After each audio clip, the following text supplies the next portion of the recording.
me though. When trial coming ain't your friends, it be what he say? When trial coming ain't your something, it be your homie though. Leave my iCloud if I think they really on me though. What's up, people? Man, they done got the voice. Y'all, I've been bumping to the voice last couple days, man.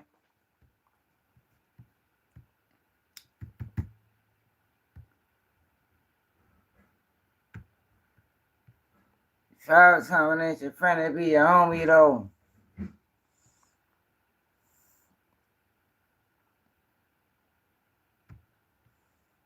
Oh, let me get this real quick.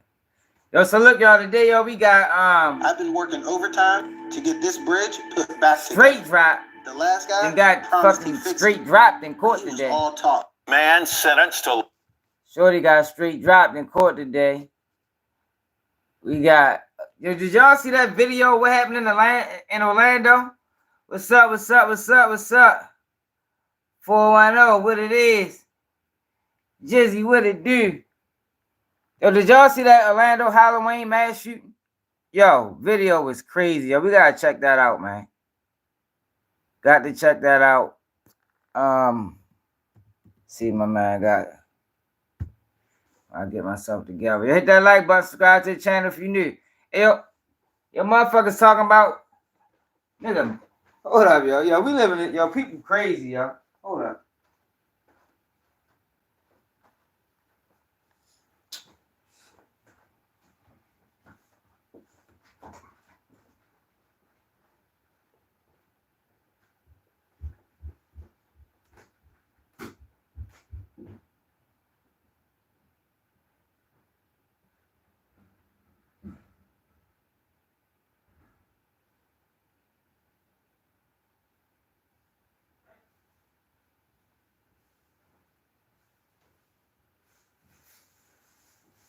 Ain't no point in getting no lawyer if your homie told he went you on them late nights and ski masks. Man, say ain't no point in getting no lawyer if your homie told. That's what he said.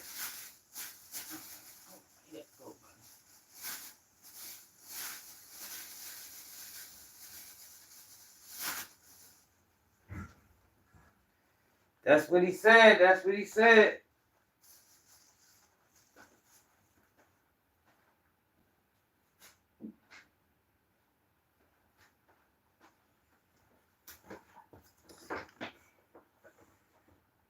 We is back. What it is? Yeah, y'all know we ready to ride out today, yo. Hold up, yo. Try and set the tone right. My man OTR Chaz got something for us.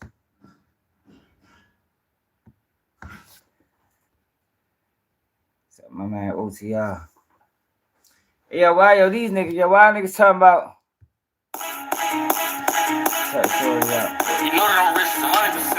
I'm in the track on 110. Fuck from the back with my thumb in that bitch. I was straight in the club with my gun in this bitch. I got a two, I'm talking a bitch. Grabbing our boy when I heard the bitch. We going up all the kills, just slow down. My cup, I'm muddy now. Grabbing her head when I'm cracking a bitch. I change and swinging and smacking a bitch. So you remember from back in the day, I wasn't having no pick, now I have my way. Look at my wrist, nigga, look at my waist. Put on a fin and it cost me a 10. I hit the corner, I'm pushing the pedal, I'm still from the ghetto, I'm scraping the rim. I do whatever to get to the shadow, me and my brothers to get to the range. I smack all the strips, got them girls, and I'm boy tank. Y'all don't know how to rap, you can't trap. After one spin, goofy with these racks. I'm about to put a 100 on spin. Hey yo, cut the noise out. I talk to the devil, he one of my friends. I'm on the back like in here. I got a big bag number bands. On them crazy, probably a 10. If it don't work, I'm going to your friend. Lord, I get the money. I don't like this song, y'all. Come on, man. Yo, y'all know I've been in a YouTube feud with Sally Nash goofy ass, right? So every now and then, when he posts something stupid, I gotta go over there and say something. Hold on, y'all. This fucking Doug is geeking. Let me whip his ass. One man believes in no tax on tips, no tax on Social Security, and now, no tax on overtime. This nigga always want to do dumb shit. Making unnecessary noises. Chaz, man. Y'all go fuck with y'all, man. Y'all told y'all if you're an artist from my city, yo, you want your let me play your music on the live, man. Get with me. I'm trying to tell you. But yo, it's time to get busy now, man. You said next song you don't fuck with that, Fidel? Randy, what it is? I fuck with Shorty, man. Little OTR Chaz. You know? Or North and Longwood. Yo, but yo, so yeah, I told you I be going, you know, I be getting on Sunny Nash every now and then. I just want him to come clean as a civilian. You have a hard time doing that. So every now and then I go over to his Instagram and I be fucking with him. Let me show y'all what this motherfucker said, y'all. Yo, people say anything when they ain't got nothing to say, don't they? G-Man, Big Goose. Man, we ready to rock out. Hold up. Let me show y'all what Joe said. That motherfucker see me. They see me getting on their ass now, so people just starting to make shit up. So look, right, you know me, fucking with him. So I said, I knew you was the police. That's what he posts. 100%. Everybody that's in Atlanta knows what the fuck YSL is, what it was, what the fuck them niggas did, what they were doing, what some of them still do. Everybody know what the fuck slime is, what it meant. It wasn't just no music shit. Niggas know it was a whole lot of criminal activity that was taking place in the metro Atlanta area and also all around the outskirts and other places because niggas started to get influenced by that same slime movement. Hey, Fidel, I'm a bum. I'm a bum, man. I tried it on live already. Young and Mel, what it is? So I said, y'all knew you was the police. His reply is, you buy views. Yo, niggas know I don't buy no goddamn views. You buy views. Views. My people showed me. You funny. So I say, shit, nigga, show me then. Fuck you talking about. Show me where people show you I buy views. Or show me how did you see that? Because I ain't never brought up a real goddamn day in my life. See, but what it is niggas see my views catching up to theirs. They don't like it. They don't like it. See, the thing was, y'all, a lot of these guys, they thought they was going to be able to steal forever and people not notice it. They thought they was going to steal forever and people not notice it, yo, but those days are almost over. You hear me? We on the ass. And we ain't ran no plays. We keeping it authentic. We ain't linking up with no rats. Yeah, man. You got motherfuckers Stallion Nash who supposed to be a certified member out here hanging with Mr. Doug Food. Check him out. Check him out with Mr. Doug Food, y'all. Then we gonna get to the regular schedule program. Yo, what's up with Ken Yeller, man? Ken Yeller, yo, I'm not gonna, yo, I swear, y'all, promise y'all, I'm not gonna be one of them guys that turn all we internet. Like, there's no way I can turn straight internet on motherfuckers. Look at yo with him, the biggest, the man. This is it probably was a circus going on that day. It was a circus in town. So Rilo thought it was a good idea to get Stallion Nash to read his paperwork.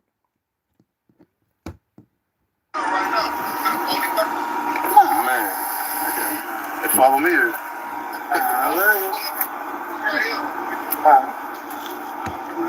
These boys are hilarious, man. Like, yo, come on now. Get the fuck out of here, Stallion Nash. And Rilo. I can see why them niggas friends, though.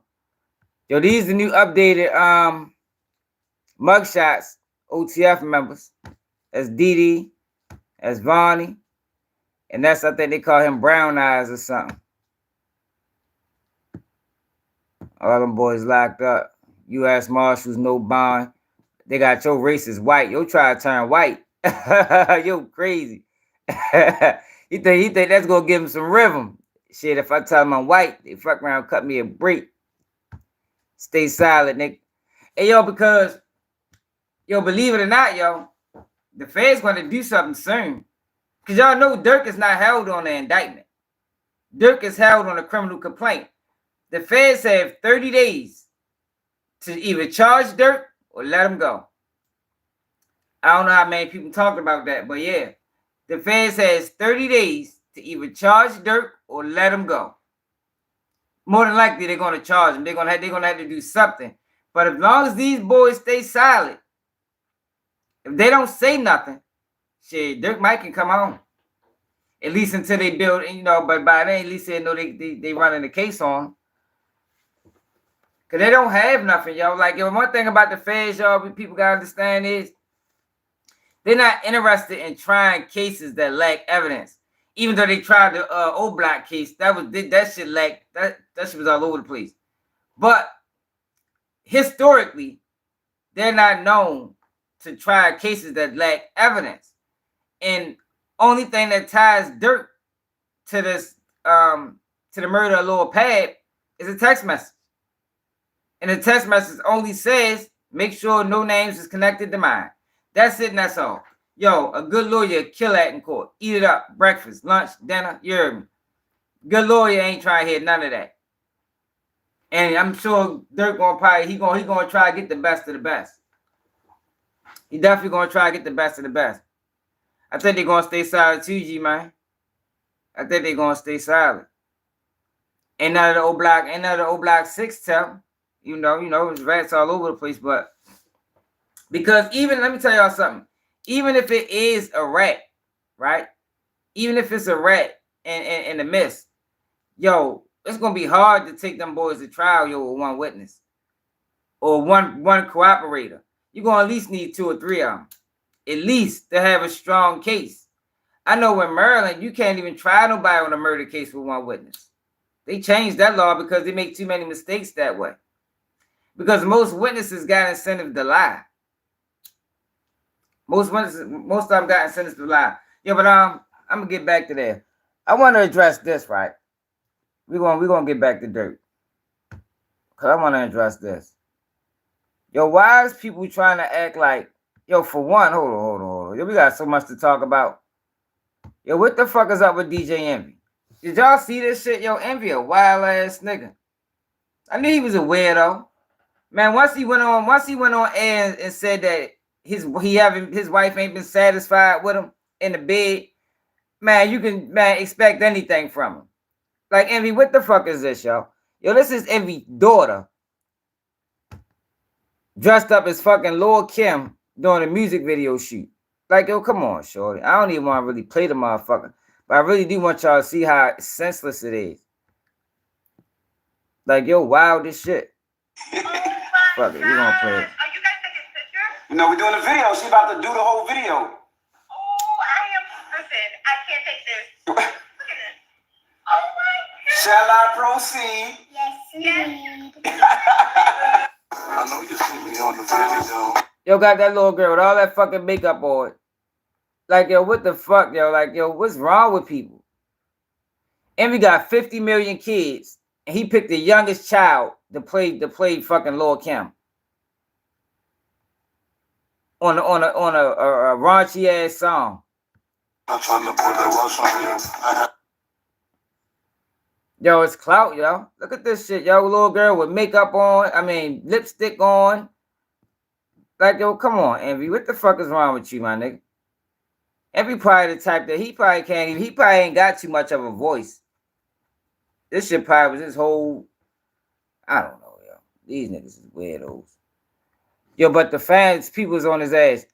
Why she couldn't do an age-appropriate costume? Not to mention she wasn't even alive when Lil Kim was rapping. So, did she want this or did you? I don't see a 7-year-old going, Daddy, I want to be like Lil Kim for Halloween. You ain't lying. No, what the F? Lock this man up and the wife. Mama for letting this BS away. For helping this BS. Should have dressed like a clown. Yo, they on his ass. This is why you say you missed the Diddy party. Yikes, Envy, this not it. Your wife could have dressed up like Lil Kim. It's true. And kept the kids out of the lyrics. Lyrics are inappropriate. Everything about this video is cringe. This is just terrible. Please, Primes, do better. They on his ass, man. Now look, they his kids. He can do the fuck he want to do. But yeah, once you bring something to the internet, you leave it open for everybody. You leave it open for public perception, you know. And this was I just don't understand it. Like the thought process, like who idea was that? Yeah, you know what, yo? I think it'd be a good idea if we get our child to dress up as motherfucking Lil Kim in the 90s. Like, get the fuck out of here, man. Ain't be wild ass nigga. Here go another wild ass nigga. Yo, we ready to start doing wild niggas of the day. Another one. Check yo out. Look what he had to say. 34-year-old Chicago rapper King Yella says he's going to ride Lil Durk D forever. Like, yo, these boys happy as shit. Yo, a lot of these guys, yo, was jealous of Durk, yo. That's what I'm starting to... Well, I realized it a minute ago with Trench's News. But a lot of these guys that's on the other side, they was jealous. Durk meat?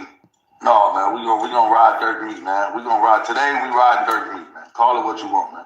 Durk meat is getting rolled right now, man. We gonna ride this shit till the meat fall off. What they say? Durk meat. They loving the fact that man locked up. They gonna be mad as shit if he spring. Like I said, he been locked up what, a week and a half? They gotta come with some charges soon. Look, Brick Baby dropped this flag, y'all. Another wild. Like, yo, these guys on the internet, yo, they just getting wilder and wilder. Yo, I promise you, I'm never gonna get like that. I can't do it. I don't think my family would allow it. Like, I would get phone calls from cousins, brothers. Like, yo, what's up with you? Yo, you didn't turn Hollywood on. You feel me? Like, you done got real goofy on the internet. Like, nah, I can't do it. I won't do it. I don't think it's needed. Like, yo, what's the need for all the internet antics and games? Like, I don't get it. I don't understand it. Hey, I just dropped a video on Vaughn. Y'all make sure y'all check that out, man. I actually finished it yesterday or last night, but YouTube is taking forever to do something with it. So I held it all day, hoping that they'd give me a decision. I just said, man, fuck it. I just dropped it. So look, Brick Baby speaks on Whack 100 saying he's done cripping. Brick Baby probably got put out the game for all that clown shit. Like, I don't even understand, like, how you gonna be a representative of anything with the type of bullshit you into? Like, I don't know, y'all. I guess everywhere is different. Yeah, at me and act like it was a bad thing that Whack 100 went on no jumper and told Adam that he probably think I'm through with cripping. I ain't watched it. I'm gonna go ahead and watch it, but like 9 times out of 10, he telling the truth. At the age that this good old age that I'm at, I'm gonna be a gangbanger forever, remember forever. But as far as all that day to day and all that, why a nigga got a career, like if y'all want a nigga to crash and burn and die and do all that, go to jail, all that shit, that's cool. My kids don't. So at this point, okay, yeah, I'm always gonna be a keyway nigga to the casket drop. But as far as an active member, day-to-day duty and all that, like, I was 6'7". Y'all niggas leave me, y'all know I'm coming, cuz. Man, shut up. I think that's his exit point because he know what the fuck he did. He done had a lot of violations online since he's been around. You know, that shit he did with Durk, yo, was out of order. That was out of order, yo. Like, he should have got kicked out the gang or beat out the gang. However you got to get out. That should have been his exit out, yo, because that was irresponsible to get on that platform and throw somebody that's supposed to be your man under the bus. Then he threw him under the bus again when he went live trying to explain the reason he threw him under the bus the first time. Like, yo, this... I think Brick just be on drugs heavy. You know, sometimes, yo, them drugs will get to your brain and he just be talking. You feel me? What's up, Abraham? Justin, what it is? Yeah, he definitely, man. Can you even, was it dry snitching? Like, I think that was outright snitching. Like, yo, how you do that? You feel me? Knowing your proximity or what the world perceives as your proximity to Durk. How could you get on a platform and just say that like that? And then, like I said, yo, never mind. And even if it slipped up, when Poetic Flacco asked him about it again, and he was like, what you mean? Lil Pad. It was like, come on, bro. God damn, bro. I know Durk or somebody close to Durk probably called Joe like, God damn, short, what the fuck? You over here putting cases on niggas? Like, even if they didn't have anything to do with it, like, yo, everybody not really into the internet games and antics, you know? Like, yo, I told you, yo, some of these guys will allow you to put some of the wildest charges on them and spend some of the craziest narratives on them just because it brings them attention. Like, they don't even care how I make them look. As long as it brings them attention, they fine with it. Shit, I can get an interview with two, you know. Man, I'm trying to tell you. It's a crazy dynamic, y'all. It's a crazy dynamic. But y'all, Straight Drop had a day in court today, y'all. Y'all see what happened with Straight Drop? Young Dolph killer. And I ain't like that Straight, yo, for real, I told y'all, and I stand on this, yo. I truly don't think that. I don't like the fact that it's a waste. I don't like the fact that Hernandez Govan was able to snitch and get a deal, yo, when it came down to that Straight Drop situation in the Young Dolph case, because he was the oldest one there. Like, how can you solicit the murder, right? This is what the police is saying. How can you solicit the murder and then tell on the shooter? Well, meanwhile, if you never solicited the murder, it wouldn't even be no shooter. Like, yo, criminal justice system, they gotta fix that, yo. That is a chink in the armor of the criminal justice system, especially at the age of what the fuck? What's the boy name? Hernandez Govan. Hernandez Govan down there, 50 years old. You got this 23-year-old kid that you solicit a murder to. He decides to do it. Shit get thin, you know, they all go down, and they let the person that solicited the murder tell on the shooter. But it's like, yo, you're more at fault because without you, it would have been no them. I don't know, yeah, that's just how I look at it. And that was another case that was strange because they allowed Straight Drop to go to prison, or they allowed Straight Drop to have a trial with one witness. At the polls is bringing the beats to local polling locations. Like, yo, it's too much. It's too much room for error taking somebody to trial on a murder case with one witness, yo. One witness?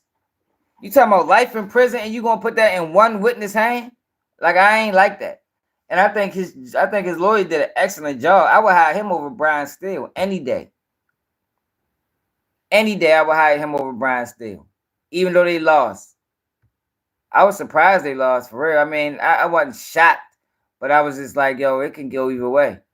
Like, this guy, whoever this lawyer is, he did a hell of a job.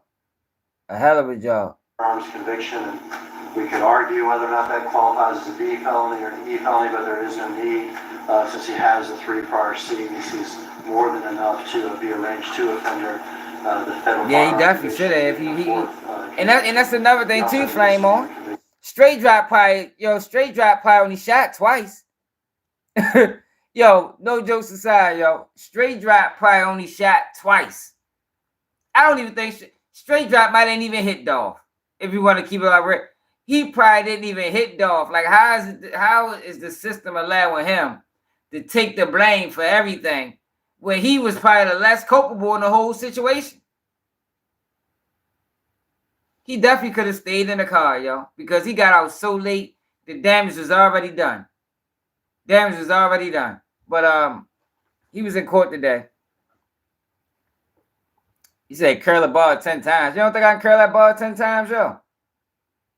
Hold on, let me show you. Y'all must think I'm a weakling or something. Yo, hold up.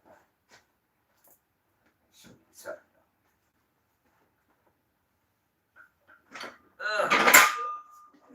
This ball is light as hell, man. I probably can throw this ball. I'm not weak. I did time in the joint, man. My motherfucking max was 315.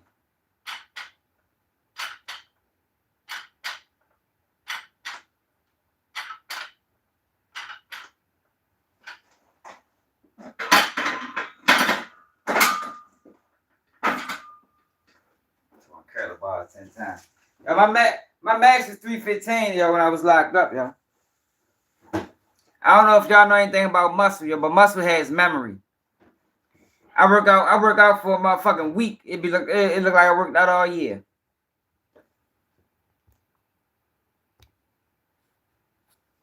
Right, but F2800, what the fuck they talking about? As well, so Y'all funny as shit. Yo, hit that like button, yo. Oh man, my max now probably like 185. I might can get 205 if I work out for a week. Range 2 offender, and notably 3 aggravated assault convictions, convictions of violence, a conviction that involves the possession of a handgun. We'd ask Your Honor to place great weight on that factor in this case. We have referenced advancement factor number 2, that he was a leader. The case law is clear on this point that the factor is not the leader. See, look, rather let me say this, because this is a good point. Gotti not next because Gotti had patent between him and the streets. If y'all seen that video I just dropped today, I talked about Durk. I talked about the Durk situation.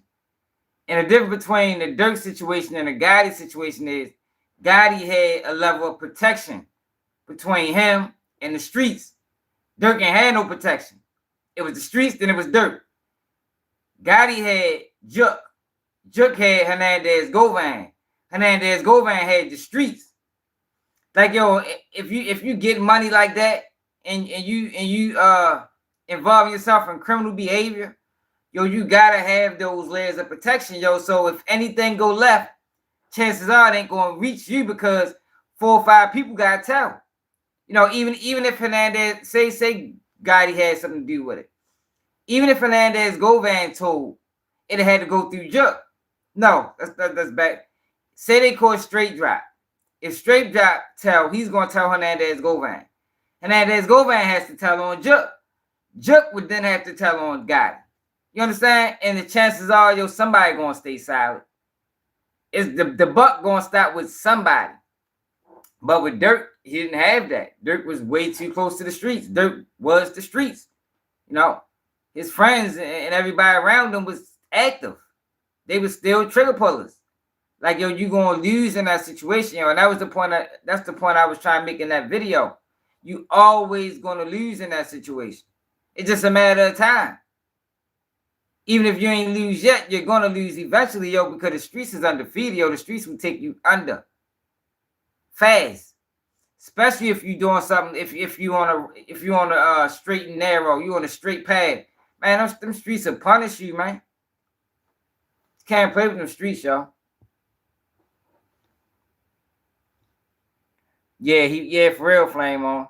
You ain't lying. Straight dropping had to do shit to Dolph at all. But let me see what they was talking about today, though. Hit that like button, y'all. Y'all only got 16 likes? Come on, y'all. We heard that Mr. Johnson picked up Mr. Smith, provided the guns, had gloves on, drove the car to the crime, and was a primary mover of what resulted in Dolph's death. Hey, yo, you know what's funny, y'all? Social media. I think social media solved this case. Yo, we watched the whole trial. We streamed every single day of the trial. And one thing that never came out in the whole trial is how in the fuck did straight drop Cornelius Smith become suspects. It never came out. It never came out, yo. I'm telling you, we watched the whole trial. That's why it was like, yo, how they, like, it was a lot of things in this trial that was, it was like a lot of gaps in the state's case. So it was crazy that the jury came back with a conviction so fast. Like, they came back with a guilty verdict quick because it was gaps. Like, how do you go through the whole trial without explaining how these guys even became suspects? I think social media put the target on them boys, man. I really do. For people that remember, who watched the trial over here, y'all? The whole every day of the trial. It never came out how those guys became suspects, ever. They just got locked up. Ain't even come out. They didn't even explain how they caught Hernandez Govan. Like, they never explained none of these things. Because what we know now is, what we did find out in trial is, Hernandez Govan was actually the first person to tell. Then that's what Cornelius Smith told. man, come on there, man. That's a 35-pound bar, man. It's almost the Olympic side, the regular side. Was the regular size 45? I think that's 35. Applies to Mr. Johnson. Of course, this offense has other leaders as well. We heard the testimony that this was in fact a hit from an individual referred to in trial as Big Joke, and it was facilitated by Mr. Govan. But we'd ask you to also find that Mr. Johnson was a leader in the offense. Enhancement Act Factor number 10. The defendant had no hesitation about committing a crime when the risk to human life is high. The state is well aware that this does not apply to the death of the victim, as that is included as an element of the offense, but rather to other. I think so too, Robert. I think so, yo. They had to. The day at a cookie store. And I think the state decided to leave that out the case because it would kind of hindered the case if the jury would have heard that social media is the ones that actually found these guys. They probably had some motions somewhere along the line that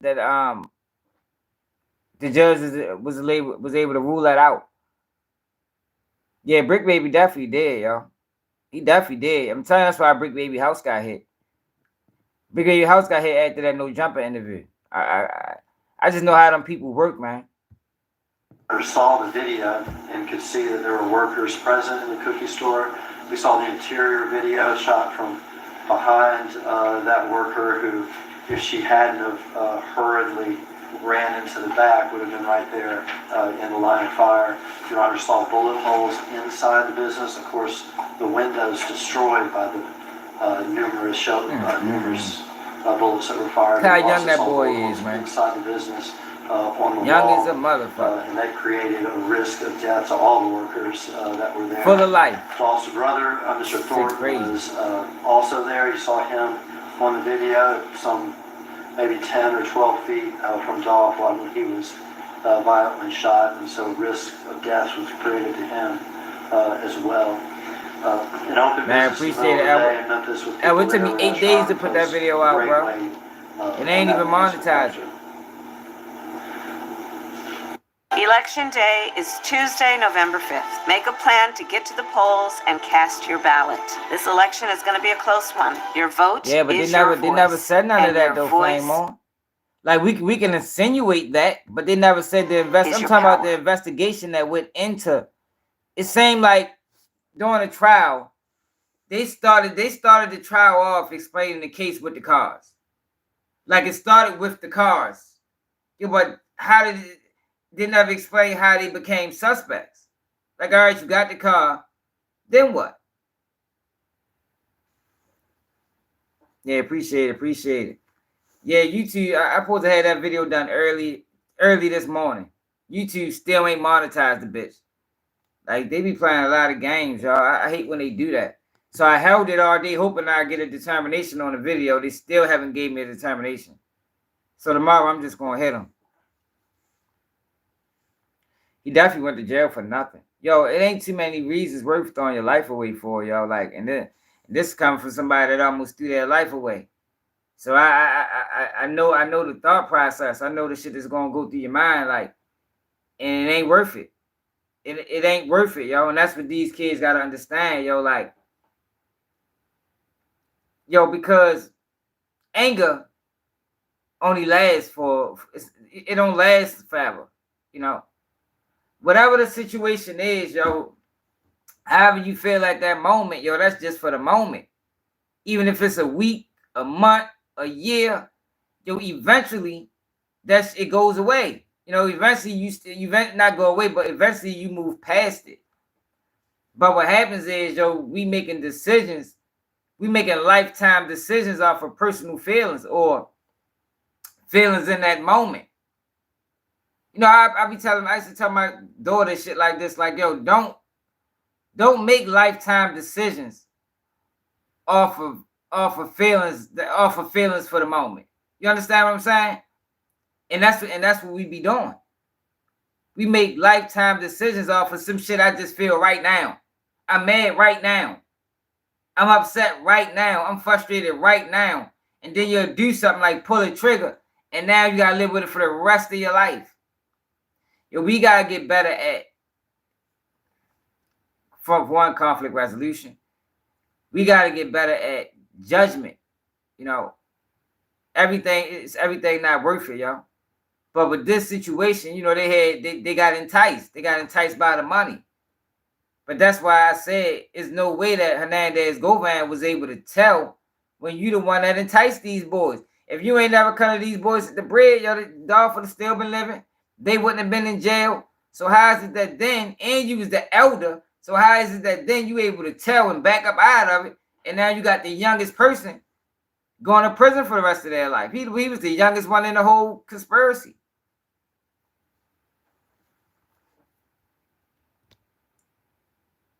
Yeah, though, yo, that's real, though, yo. You can't let personal feelings or temporary feelings make lifetime decisions.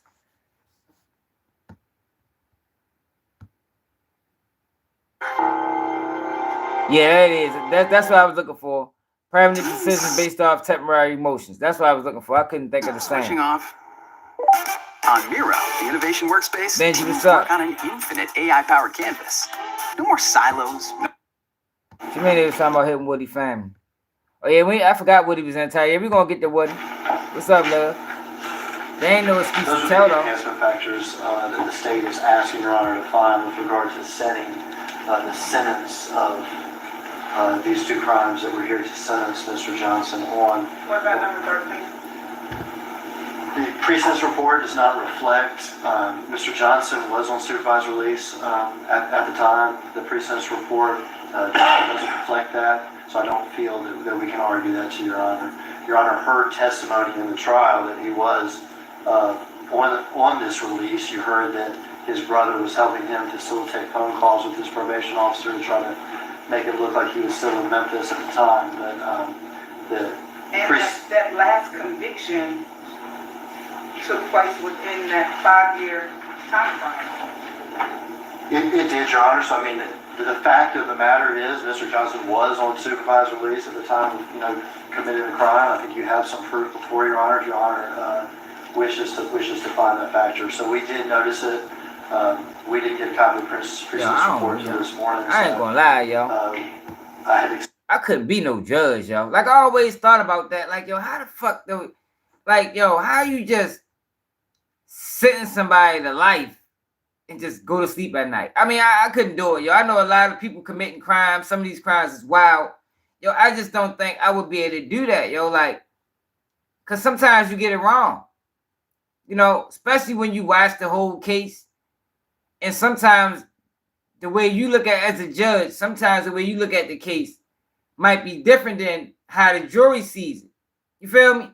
So say you're a judge and a jury come back with a guilty verdict. But in your mind, you're like, damn, he ain't do that shit. I don't think he guilty. But you gotta, it's a system. So you gotta agree with the jury because the jury has spoken. They didn't pick a judge trial. Like, how do you cope with that as a judge? Because I know it's been those type of situations. Yeah, but I'm talking about the judge. Appeals not gonna go to the same judge that had to lay down the sentence in that situation.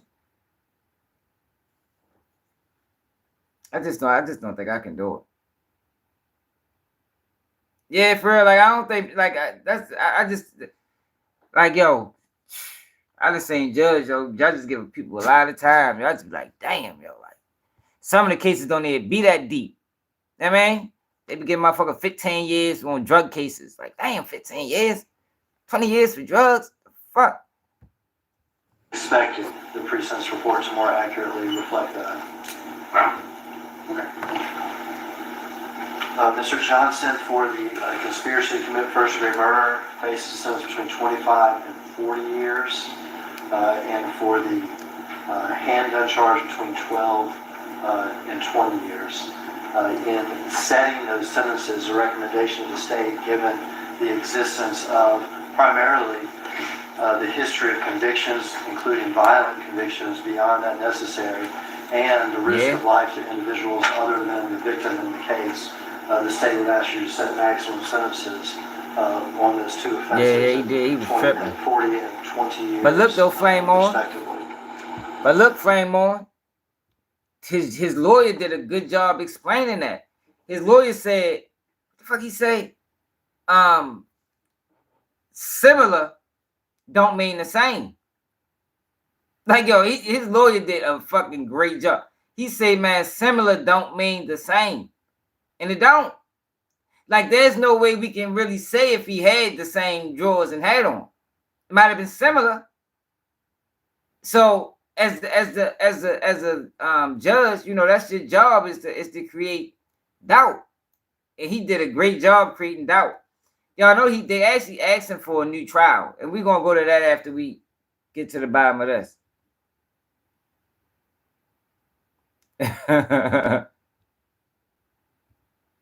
The lawyer got 4 years. What a deal. Who you talking about? Oh, yeah, I just was talking about Durk. We're going to get back to Durk. We're going to be live for a while, y'all. We probably go 3 hours. Maybe 4. The state has also filed, as Your Honor is aware, a motion for consecutive sentencing. And the state has noticed 2 of the consecutive sentencing factors with regard to consecutive sentencing. The first, that he has an extensive criminal history. And the second, that he's a dangerous offender. And of course, the Wilkerson factors that apply to that count. With regard to him being an individual with an extensive criminal history, the Tennessee courts have ruled that Your Honor can consider not just his prior convictions, but the convictions for which he was found guilty that are before the court. So Mr. Johnson, by that count, has 3 aggravated assault convictions. Damn. A federal firearms conviction. Damn. A murder in the first degree conviction. Oh yeah, he was done. Conspiracy to commit murder in the first degree conviction. And a second convicted felon at 23. Conviction. 7 all serious, mostly all violent convictions. The words Donald Trump uses say everything. It was reported that Trump said only the blacks could live like this. He's not 50 years old. Mr. Johnson's in his late 20s. So 7 serious, mostly violent convictions, and the state would ask Your Honor to find that is, in fact, a record of extensive criminal behavior should mandate consecutive sentencing. Hit that like button, y'all. We've also asked Your Honor to find. See, they gave his ass life, Flame on. Well aware of, life plus 50, I think. First, it's pretty obvious he's a dangerous offender, but I just want to see his face when they give it to him. Circumstances of this case. This young Dolph case, son. A man who was not motivated by fear, who's not motivated by hate. This was a paid-for hit in the middle of the day at an open Memphis business. Literally. Yeah, good idea, love. I forgot about that. Good idea, good idea.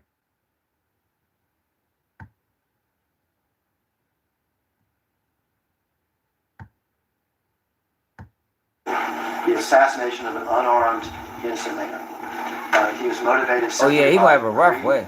Desire for fame and money. I know that. Your Honor also heard proof during the trial that, in fact, these 2, Mr. Smith and Johnson, were on their way to commit some other crime against another PRE artist at some turkey giveaway when they happened upon the prize target, Dolph, and they acted like they did. We saw the video of all the shots. Just a stone cold execution that put many people in danger only for greed and desire for fame. Is that a dangerous person? That's absolutely a dangerous person. The Wilkerson factors, you can set consecutive. I don't really want to hear what he got to say. I want to hear what the lawyer got to say. Because Shorty, this guy is sharp. This is a sharp lawyer right here, y'all. Like, if I had to choose between him and Brian Steele, he would get my vote. Straight up. Principles of sentencing have to be strictly adhered to. I'll talk first about some of the enhancement factors. Submit to the court on all of the enhancement factors, with the exception of whether he was a leader. I don't believe that the proof in this case shows him to be either the leader or even a leader. Obviously, my client, as he stands before the court today still persist in his innocence. As I speak regarding the record in this case and the facts in this case, I'm referencing the facts that were established in the trial that this court's relying upon. And when I would argue to the court there is what the facts showed in this case was that the individuals that were on the ground and in front of that cookie store that day were not leaders in an offense. They were manipulated by others. They was pawns. Whether it be Big Jook, Anthony Mims, whether it had been Hernandez Govan. That's what the proof showed, was individuals being manipulated by others who had power and were using that power and influence to get individuals to do their bidding. What's up, Bob? So I would object to the application of the enhancement factor that he is somehow a leader based on the proof presented in the trial. As to the dangerous offender enhancement, I don't think that this instance allows for this court to meet the Wilkerson factors, because the added revision that the court has to consider is that the consecutive sentence is necessary, or because the sentences are necessary in order to protect the public from other serious criminal conduct of the defendant. Now, he ain't need to go to court yet. And I think it's easy for the state and even the court to look at this in a very technical aspect as it relates to the sentence in this case, but I think the sentencing principles require this court to redirect its attention to the practical effect. Mr. Johnson has been convicted of first-degree murder. Why is Dave McCormick spending millions of his own money to run for Senate? Man, he's pushing huge tax breaks. Fucked up, yo. Like these young boys, man, they just got shit rough, man. Throwing their life away which means he for will pennies. not reach parole eligibility until he is served 51 calendar years. He will be in his mid to late 70s. And so the practical effect of the decision for this court is to render a sentence that is sufficient but not greater than necessary to affect the goals of sentencing by the least restrictive means available. And when you're looking at consecutive versus concurrent sentences, that's what's up.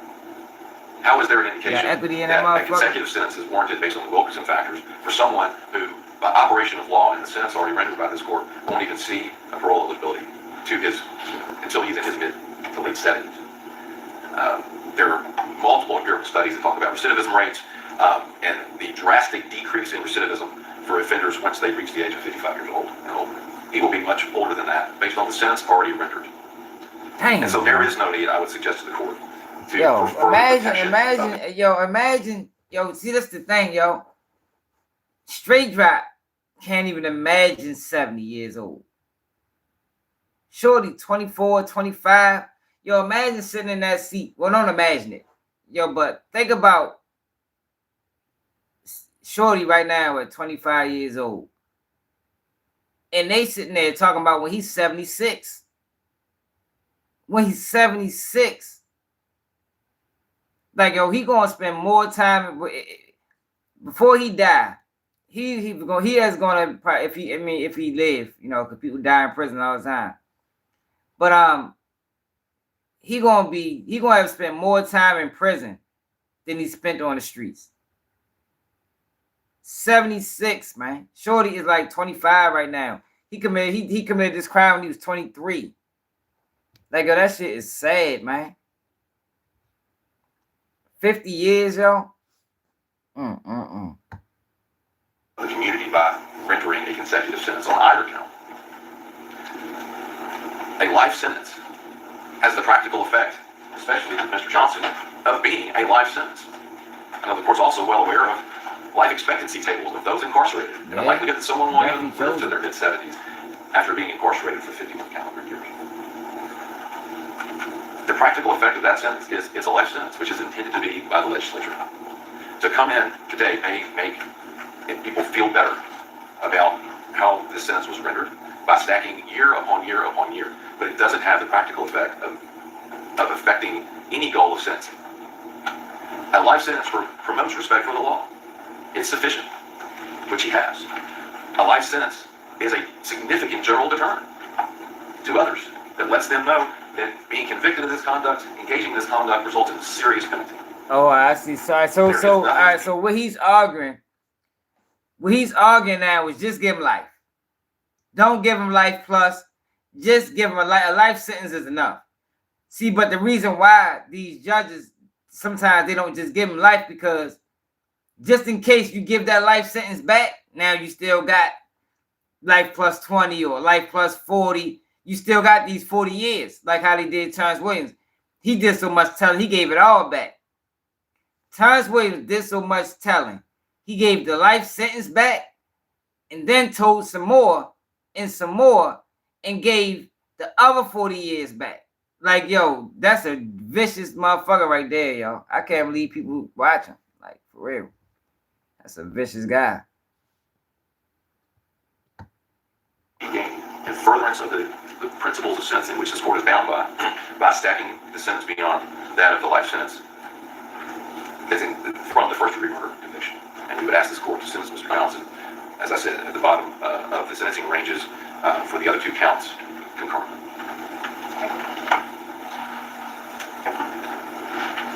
Who is Rob Mercury? I'm a pro-life legislator, proud pro-life legislator. Mercury.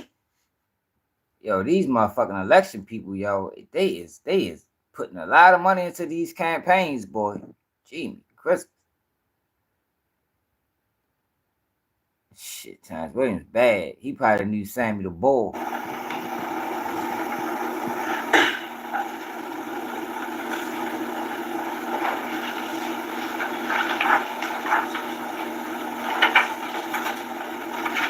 Yeah, hell yeah. That boy did a whole bunch of talent. In determining the appropriate sentence for this offense, this court has to consider any evidence presented at trial and the sentencing hearing, the pre-sentence report, the principles of sentencing and arguments made as to sentencing alternatives, the nature and characteristics of the criminal conduct involved, the evidence and information offered by the parties on the mitigating and enhancement factors. Yeah, hell yeah. Terrence Williams had life plus like 200 years. As the sentencing practices for several offenses in Tennessee. And any statement the defendant made, if any, on his own behalf about sentencing and the defendant's potential for rehabilitation or treatment. Before I continue, Mr. Evans, did you file any mitigating factors? I did not. Sweet.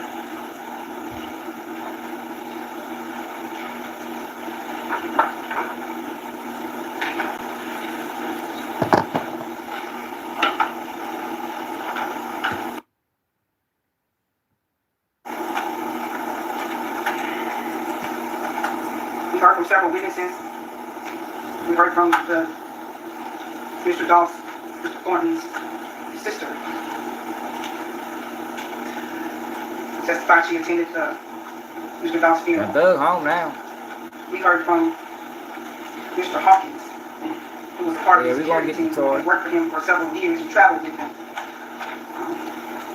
He was in his presence quite often, and he talked about the victim in what he was trying to do and that he was performing in concerts.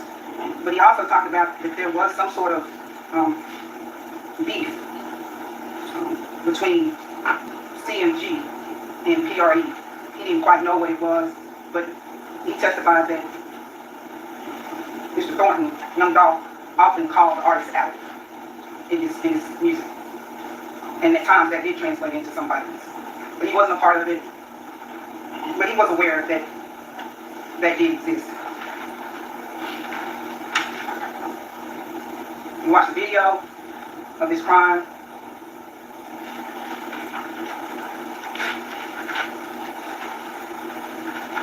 Mr. Hopkins identified. Yeah, that was a horrible plea for Doug. Some unique rap. And he identified Young Dolph and his brother Marcus in the car together. And talked about how this whole thing has affected his brother Marcus. Then we heard from William Smith, who is co-defendant. Who came into court, told you about his problems with pills. Today, sitting at the light at Lamar Airways. She's going through the facts of the case. Mr.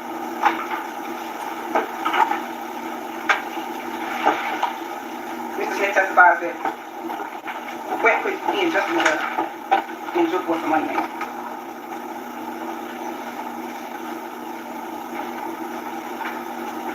Yeah, Juke was the money man. Was homicide. Yeah, that plea deal was terrible. The funny thing about it is I watched Hassan Campbell talk about, you got guys talking about that was a terrible plea. He a grown man. He can't stay out of trouble for 15 years. like, yo, most people violate. It's not by new charges. Most people violate on technical violations. I mean, yo, 15 years is a long time, yo, not to get caught up on nothing. You can violate from a traffic, that's another thing people don't understand. You can violate from a traffic case. You know, some of these traffic cases are criminal. Like a hit and run, fleeing or eluding, driving on suspended, driving on revoked. Yo, that will violate you, man. Fast, just like this. You feel me? I just think, yo, that's 15 years is a long time, yo. I wouldn't have took no, I couldn't have did it. But you know, yeah, third case. But you know, in our city, in Baltimore, they can't give you more than 5 years. So we be ready to pass out when they say 5 years probation. I can just imagine if they start implementing 15 years of probation. They might shit. I don't think nobody take that deal. Not with 20 years over your head.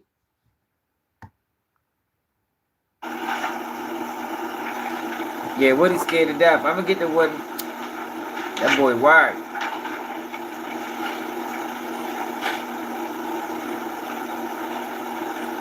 Oh, I ain't know that. Where you see that at? It's these.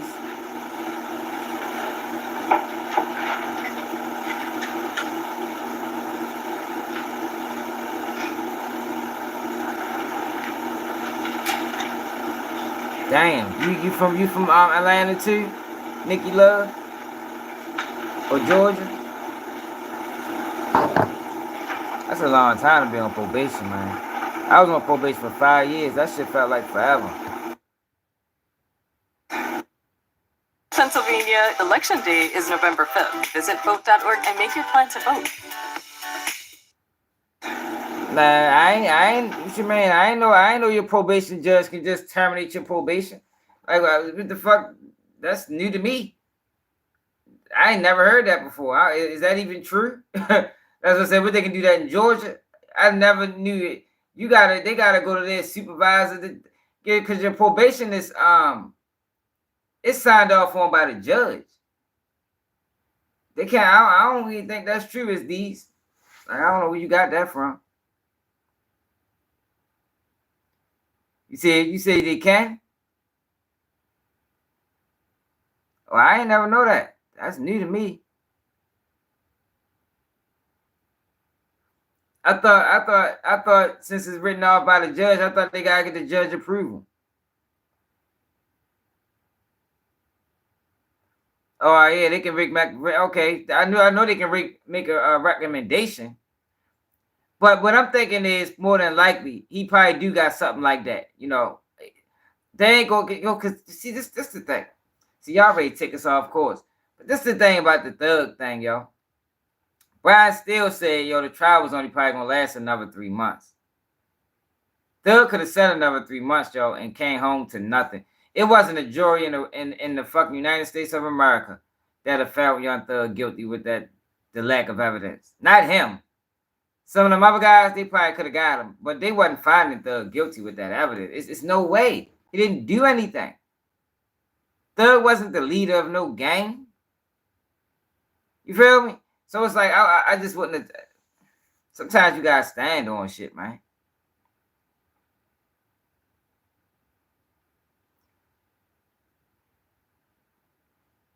Hey, Breeze, he's on probation for 10 years. They gave you a 10-year probation sentence. But you was Thug wasn't no leader of no gang. Them boys ain't fuck with Thug. Them boys ain't fuck with Thug, man. Oh, hey, well, Jill back, y'all. Everybody say what's up to Jill. Thug wasn't, they wasn't friends. You listen to some of them jail phone calls? Thug's biggest mistake was similar to, I want to say similar, it's not. Thug wasn't looking out for the guys. Thug wasn't looking out for the guys, man. And when you don't look out for the guys will turn on you. That's why so many people took them deals like that, because it wasn't no loyalty. What's up, Scott? It wasn't no loyalty between Young Thug and the YSL guys. Thug been separated himself from them. I actually think Thug separated himself from them after the Lil Wayne tour bus incident. Cause Thug didn't sanction, like them boys is moving rogue. Cause it was broke. And it's crazy that those guys were so close to Thug and they all was broke. Every single one of them. And that's why they took deals like that. That's why they copped out on them so fast. Like y'all wasn't surprised to see that. I was shocked for this guy to be a multi-millionaire and for y'all to say he's the leader of the gang. The minute they tossed deals out, 14 of them took them. Man, I was surprised. I was like, wow, ain't no loyalty there. So then when I started learning more about the case, or not learning more about the case, but when I start, because I covered the case. YouTube ain't let it be known, but I covered a bulk of that case. So when I start watching the trial and listening to the testimony of Tick, Walter Murphy, Woody, and the rest of the guys, that was why I saw that testified. I'm like, yo, Thug it wasn't friends. The minute what Thug used them for was Thug used them for his muscle. And I mean that for like his image. Thug had to have the street image, so he needed YSL. He needed the guys. But Thug problem was, all right, you using us for your image. But when we go to jail, Thug ain't got nothing for nobody. Thug ain't giving up no money. Did y'all hear when Tick testified and he was like, Brian Steele was like, well, Thug will help y'all with bills. Did you see his face? He said, yeah, he said, yeah, he would help. Because Thug was upset because his money wasn't never reaching the proper people. And the only time your money ain't gonna reach the proper people is if you ain't giving money that often. And they felt like, man, we just gonna take his money. And they shouldn't feel like that if those are your guys. They shouldn't have to steal your money. So what I mean by, say somebody ready to get put out and they need $1,000. Young Thug will kick out 500, but the 500 don't make it to the bill. The 500 going in the pocket. Yo, majority of times that happens because you're not looking out. So they're gonna take what they think they owe or they deserve.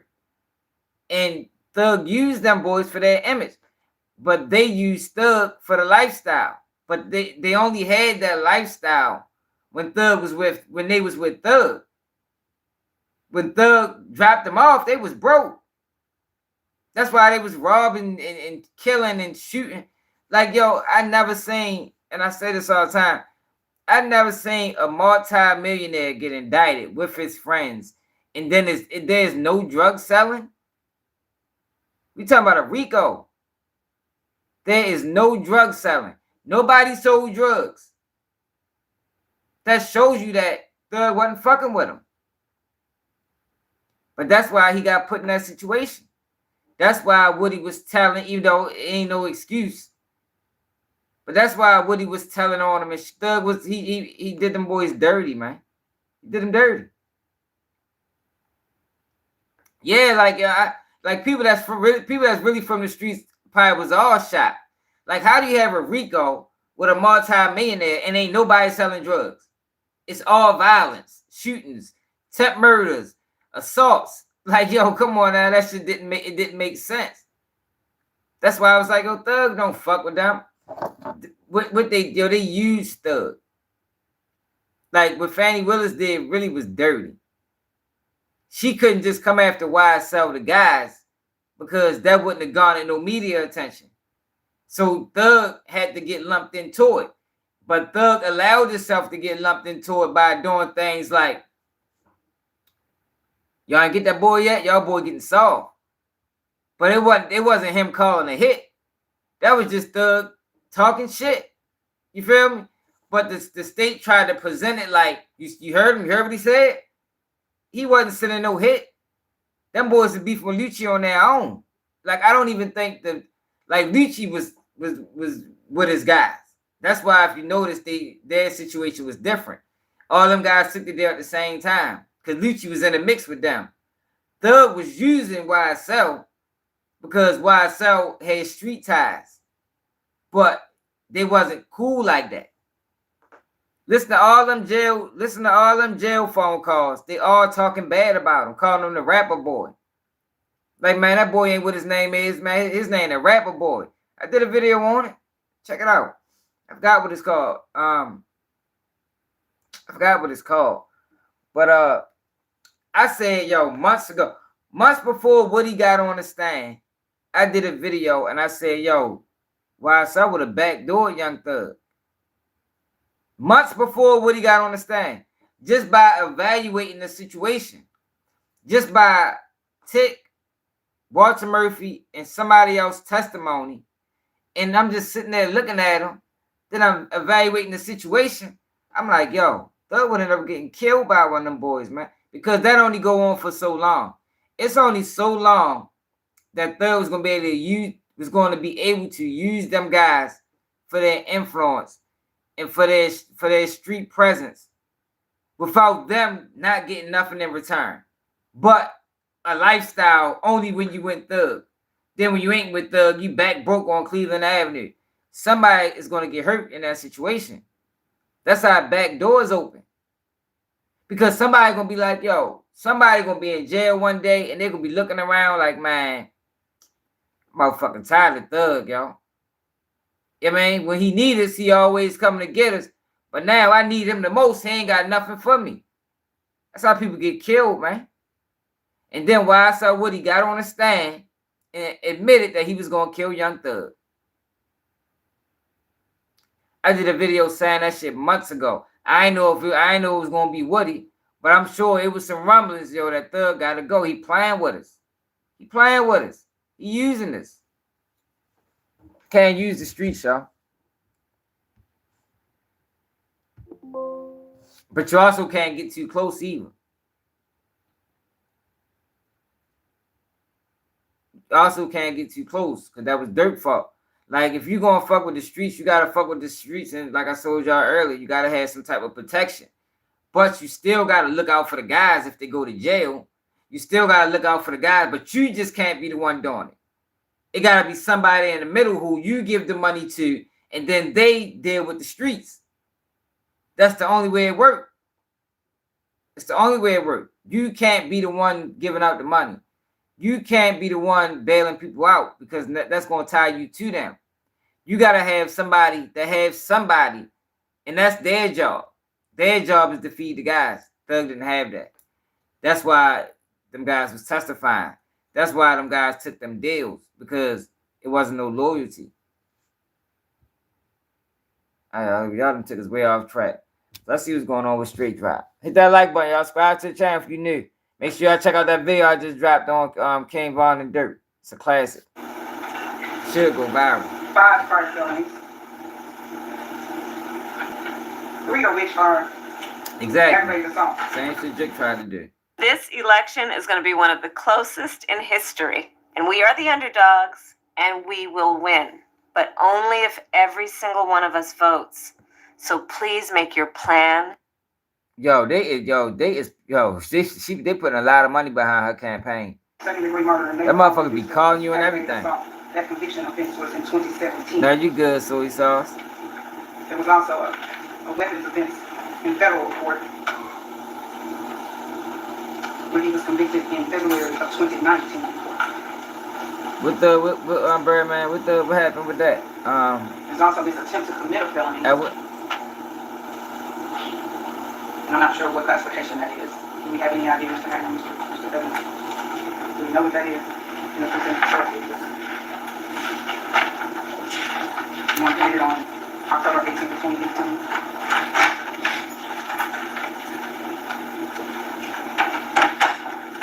We did not judge. It actually shows no sentence either, no sentence information either. So when I was doing, not located. Exactly. So when I was doing you just get included. My count, I counted that as a misdemeanor student. So I did that. The act itself, where there were people in that store that could be shot that day. There weren't a lot of people, thank goodness. But there was some employees in the business. There was a cashier whose life was in danger. The victim's brother was there. So certainly. This is a horrible decision, bro. They shouldn't have never killed the Dolph. That was stupid. That was so stupid. And I'm going to face breakaway on that enhancement factor also. Yo, so many people lost their life behind this shit.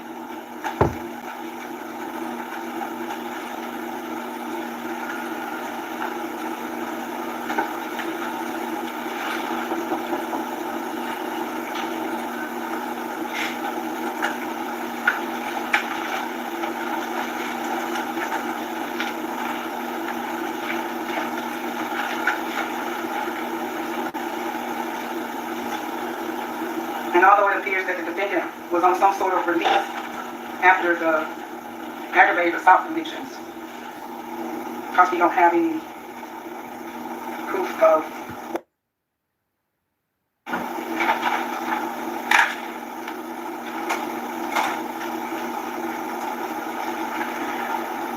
the state argues as to the that sounds good.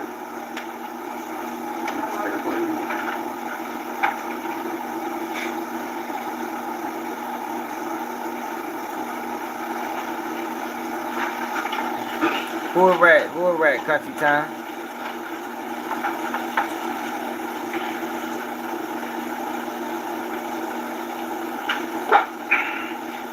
What's called mean rat? Cornelius Smith he gonna go to jail with rat. Straight drop ain't telling on nobody. They all told on him.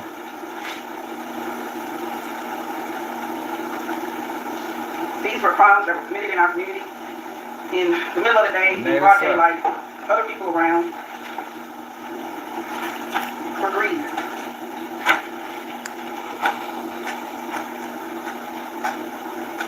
Greed, money, and fame. What happened? What you talking about? Oh yeah. Cornelius Smith. Yeah, both these guys is gonna have a hard way to go. Cornelius Smith and Straight Drop.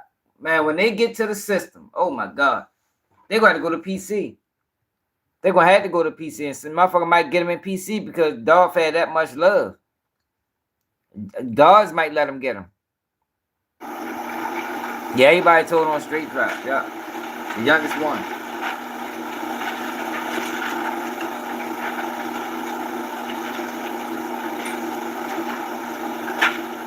I'm going to run count 1 and count 3 concurrently.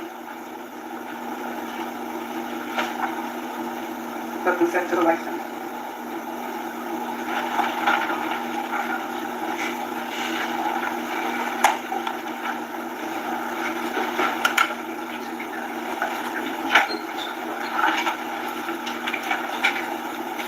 Lawyers. We'll do the judge proceed your honor to see about 4 minutes. Thank you. And Mr. Evans has filed the start of motion for trial. I think he has a request to his attorney's rules, and we've emailed collectively about an update for motion for trial or status date, whichever down was.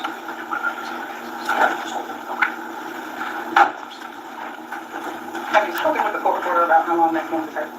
Not yet. I was hoping to do that today, and she's not here. Right. I have the order prepared to submit to Your Honor. I wasn't sure how long it would take her to do it, though. And so my suggestion with Mr. Hagerman was to let us wait and maybe set a status, wait until we can get with her and get an idea of...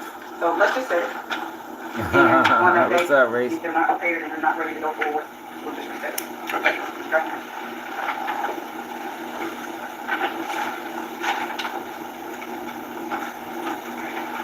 December 12th. What's going on December 12th?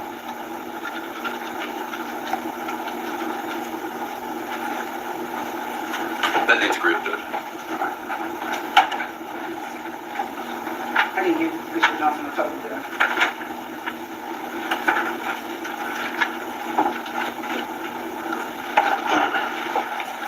Life plus 35. Life plus 35. Thank you. I've been working overtime to get this bridge put back together. The last guy promised he'd fix it. Oh, okay. But he was For all real? talk. I ain't Then, saying that. Things changed. You know what I mean? Him got into it. So she gave him life plus 35, right? And then came back and gave him another fucking 15. Hold on. Another 35. God damn.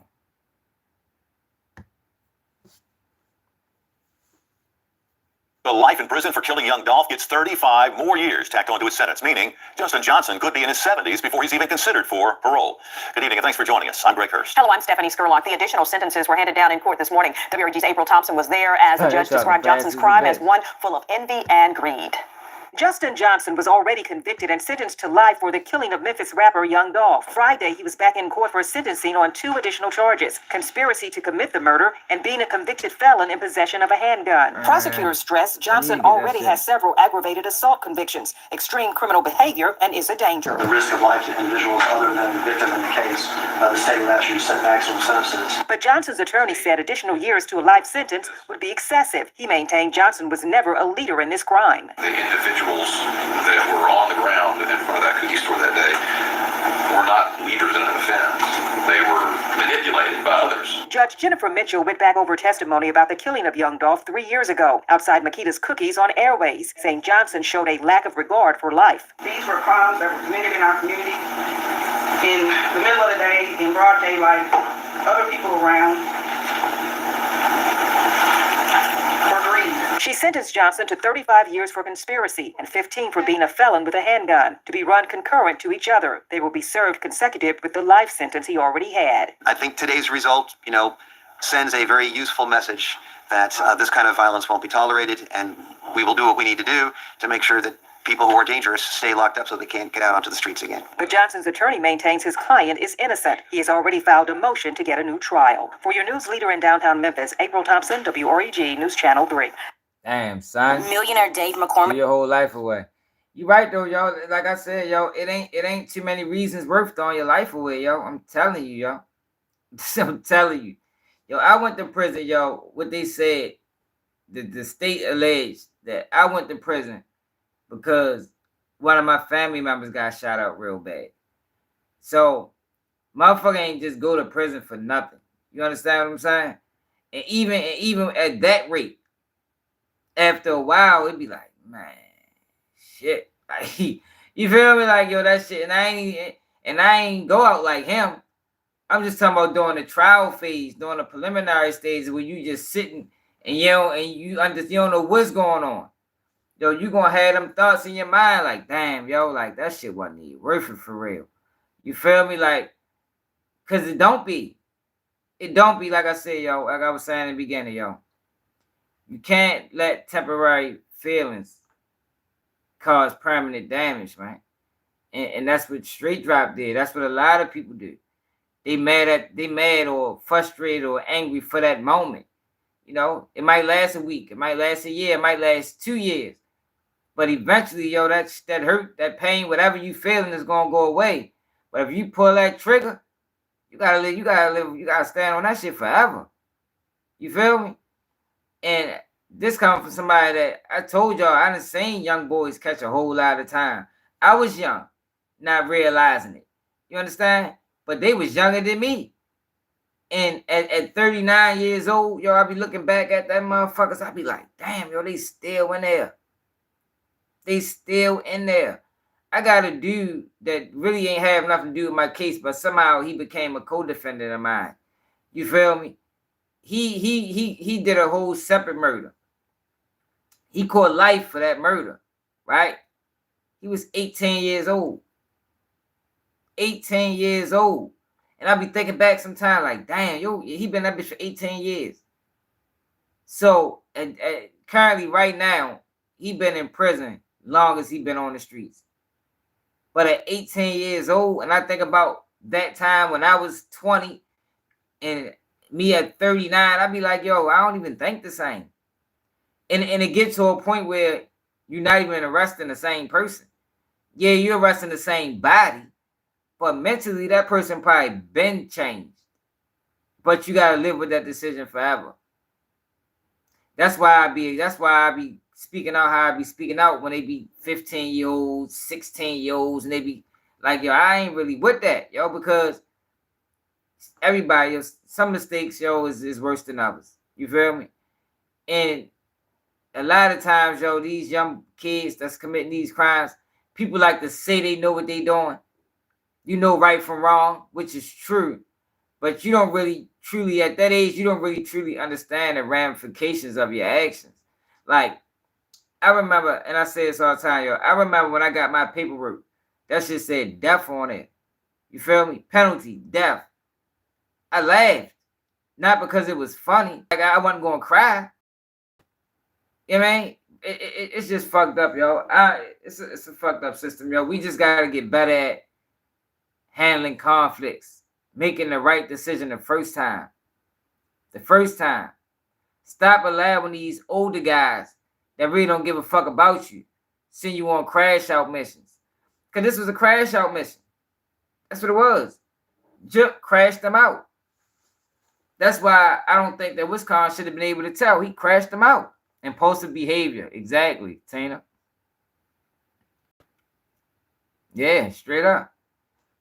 That's why I don't think that Hernandez Govan should have been able to tell, man. Like, how you 43 years old solicited the murder, but you tell on a 23-year-old. Like, come on now. The system should have told his ass, no. You go down. The fuck you mean? We gonna use your statement. You ain't getting that. You not even getting the deal, and y'all all going down for this shit. So now Hernandez Govan probably gonna see the streets again, and he the one that brought the shit to these young boys. But straight drop ain't never coming home. Ain't never coming home. He ain't gonna be eligible for parole till he motherfucking 70-something years old, and he might not make it to 70. Being known as Young Dolph Killer. You feel me? Think he gonna make it to 70 yet? Man, fuck no. His ass probably make it to 20, probably make it to 30. They gonna get with his ass in there. But here go, yo, a known rat. And let me say this too, right? Yo, because I'm seeing all these posts going around. Yo, people owe Gunna an apology. Yo, nobody owes Gunna an apology, man. Like, yo, Gunna did what he did. Like, regardless, I don't give a fuck. Yo, Thug don't determine who's a rat and who's not. Like, I don't give a fuck if Thug come home and him and Gunna be best friends. Oh, let's go to Gunna plea deal. That shit wouldn't make a difference to me. Gunna signed a snitch plea. It is what it is. You know, people can like his music or whatever the fuck they want to do. But the boy signed a snitch plea deal, man. His whole plea deal was implicating others. Hold on. Gunna's plea deal.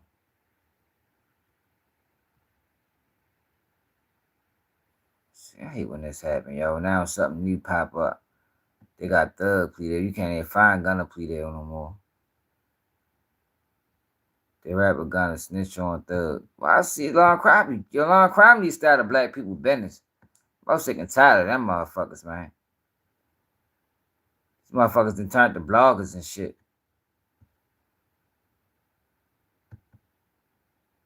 Sick and tired of fucking. Hold on. That's not it. Hold on, y'all. YSL slams Gunna over plea deal. Look, they getting all the views, and I don't even know what the fuck they talking about. Like, they must got a deal with YouTube. Where's Gunna plea deal at? Hold on, I'm trying to find it. I don't blame you, Eugene. See, that's the thing, yo. People don't understand. People don't realize, yo, what a street rat is. Like, people just look at it like, well, I ain't in the streets. Why should I care? He told. Yo, because these guys are dishonorable. You know, whenever you can bring somebody else down for a crime that you don't even want to go down for, yo, that shows you the character of the person. Fuck the streets. Take the streets out of it. We talking about the character of the person. You don't want to go down, but you want to take me down. Man, get the fuck out of here, man. All right, here you go, right here.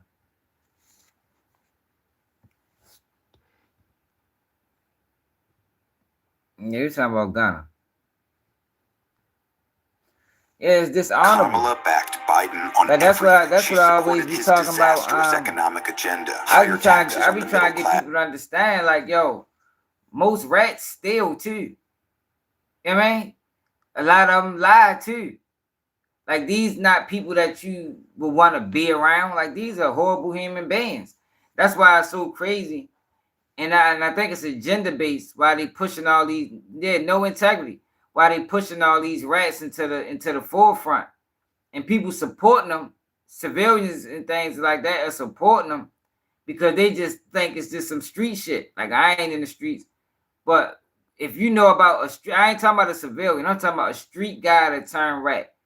If you know anything about a street guy that turned rat, you know that these the same people that be shooting in the crowds. These the same people that be robbing old folks. Like, these are the people that rat. Some of them kill a lot of people. You know, like, these are not honorable human beings, man. These are not people that should be being on platforms and talking to millions of people. Like, exactly, they the worst ever. Like, they the worst of the worst. That's why nobody fucks with them. Even the work rat. Like, nobody likes the work rat. Nobody likes the rat at work that tells on every motherfucking body. Yeah, I was working at all these distribution center right before I quit. And the culture up there they promoted snitching. Like, it was crazy. I ain't never seen nothing like it. Like, they promoted snitching, right? But let me tell you something about the rats up there. So the rats up there always apply for new positions and never get them. And they couldn't understand why. So I'd be sitting back, because I remember one of them in particular, I forgot their name. But they was mad as a bitch that they couldn't get promoted. Look, they mad as hell they couldn't get promoted. So I'm sitting back like that. They really don't know why you can't get promoted. You done been here 8-9 years and you ain't get the job. Because who the fuck wants to work with you? Like, the same people that you're asking to promote you, you already telling on your coworkers. You already telling on your coworkers.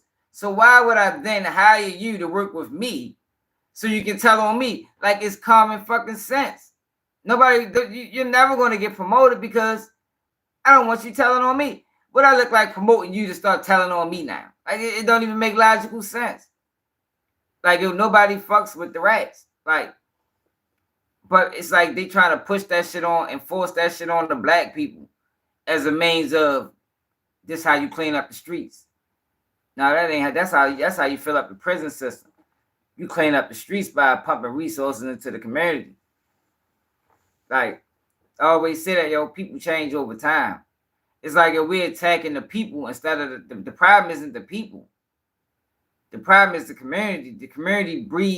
The community is a breeding ground for criminals. When you got drugs, violence, guns, lack of education, you're going to have high levels of criminality. So what you need to do is you need to attack those things. And then over time, it ain't going to happen overnight, but over time, the people are going to adapt to the environment. You know, you understand what I'm saying? You improve the environment, you improve the people. It's not the other way around. And that's the crazy thing about it. It's not the other way around. You know, you're not going to lock up, like Noah's saying, you're not going to lock people up to fix the community. That's never going to happen. All you're going to do is just end up locking up more people.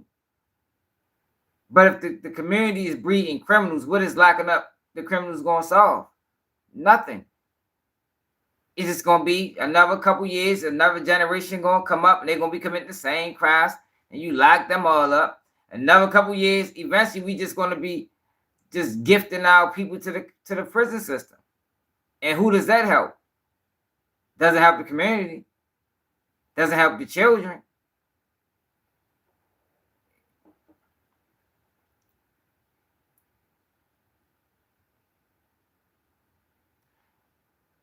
You're right.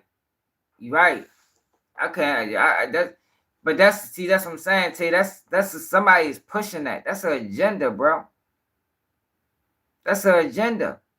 Somebody's pushing that, yo. Like, I don't know, yo, why people is pushing like and promoting snitching. And they're doing it through the internet. But what people got to understand is that's only happening in the internet. And in real life, if that's the route you're willing to go, you're going to pay. Because the police ain't protecting you. They don't protect snitches in the community. I done seen police ride around with niggas, make them look like they telling and drop them off. It was a situation in Baltimore. The gun trace task force got a dude killed for taking his drug money. Y'all remember that gun trace task force? Got a dude killed, man. I think I put it in one of my videos because they robbed him, took his money. Now he trying to explain to the plug that the police took the money. He ended up losing his life for that shit. Like these police is dirty, yo. They ride you. Yo, I done seen police ride people around the neighborhood. Let everybody see them. Let everybody see them and then drop them off. Drop them off.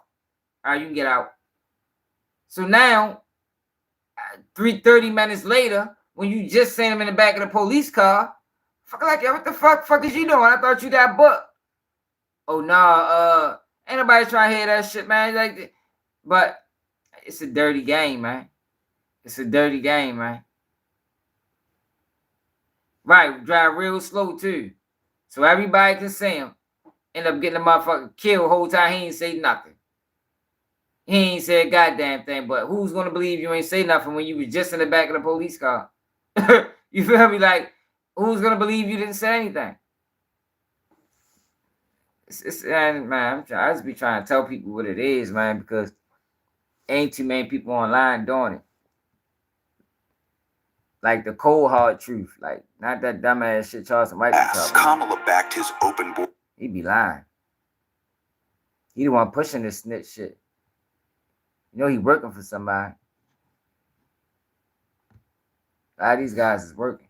Yeah, but I did all of that because people was talking about people owe Gunna an apology.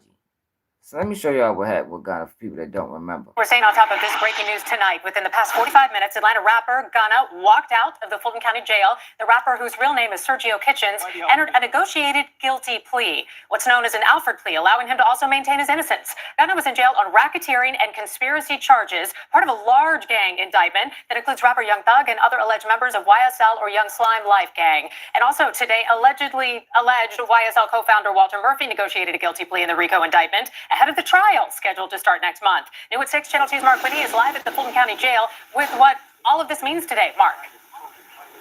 Yeah, some big stuff said in court today. We got wind that something was going on in the YSL case, hustled down to the courthouse, got there in time. I shot the hearing on my iPhone. It is a major development in a major case. Yes, ma'am, I understand. That Sergio Kitchens, perhaps better known as music star Gunna, was going to get out of jail soon, seemed apparent early in the hearing as Fulton County Deputy District Attorney Adrian Love went through the sentence that would be recommended. 5 years to serve one, commuted to time served, balance suspended. And the parties agreed that upon completion of the special conditions that I will enumerate, the suspended sentence will terminate by consent order. The Fulton County District Attorney's Office says Gunna pled guilty to the single county faced in a sprawling indictment focused on the alleged criminal street gang YSL against him and more than 24 others. Conspiracy to violate the Racketeer Influenced and Corrupt Organizations Act. The guilty plea entered as what's called an Alford plea, where a defendant doesn't admit he committed the crime but acknowledges it's in his best interest to plead guilty. If caught by any party in this case, you will testify truthfully, but reserve any Fifth Amendment rights or privileges against self-incrimination. You agree to perform 500 hours of community service, a substantial portion of which will require that you speak to young men and women about the hazards and immortality of gangs and gang violence, and the decay that it causes our communities. A Sergio Kitchens press statement suggests in the case of his Alford plea, he's, quote, maintaining my innocence toward the same charge, unquote. It says, while I've agreed to always be truthful, I want to make it perfectly clear that I have not made any statements, have not been interviewed, have not cooperated, have not agreed to testify or be a witness for or against any party in the case, and have absolutely no intention of being involved in the trial process in any way. In court, some startling statements. Please state after each statement whether or not you agree or acknowledge that the statements are truthful, okay? Yes, ma'am. I became affiliated with YSL around 2016. Is that true as it pertains to you, Mr. Kitchens? Yes, ma'am. YSL is a music... See, look, that first question was cool. The first question when he said yes, ma'am, to was cool. Fair game. That's pertaining to you. I'm trying to show y'all where his plea went wrong. Label and a game, and you have personal knowledge that members or associates of YSL. Nah, hot boy. Normally, depending on the type of case, in a case like this, it's either we taking a plea or we not. It's even because a lot of times in these type of cases, and we saying it in this case, they just gave Gunna a pass. But in these type of cases, when people take pleas, they make you testify against the other co-defendants.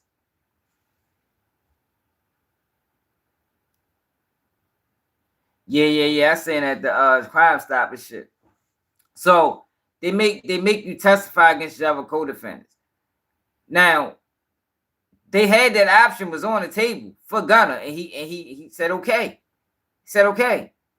But the first question was, when you join YSL on this particular date? Yes, ma'am. That's cool. That's pertaining to him. But this is where it went wrong at. Hold on. Damn, my bad. Have committed crimes in furtherance of the game. Yes, ma'am. You were present in furtherance of the game. Knowledge that members or associates of YSL have committed crimes in furtherance of the game. Yes, ma'am. You were present when. See that? Bad move. You shouldn't have. But I'm gonna tell you how they tricked them. I'm gonna explain it to y'all in a minute. Law enforcement officers stopped the vehicle in which you were present along with Jeffrey Williams, wherein hydrocodone, methamphetamines, and a firearm were recovered.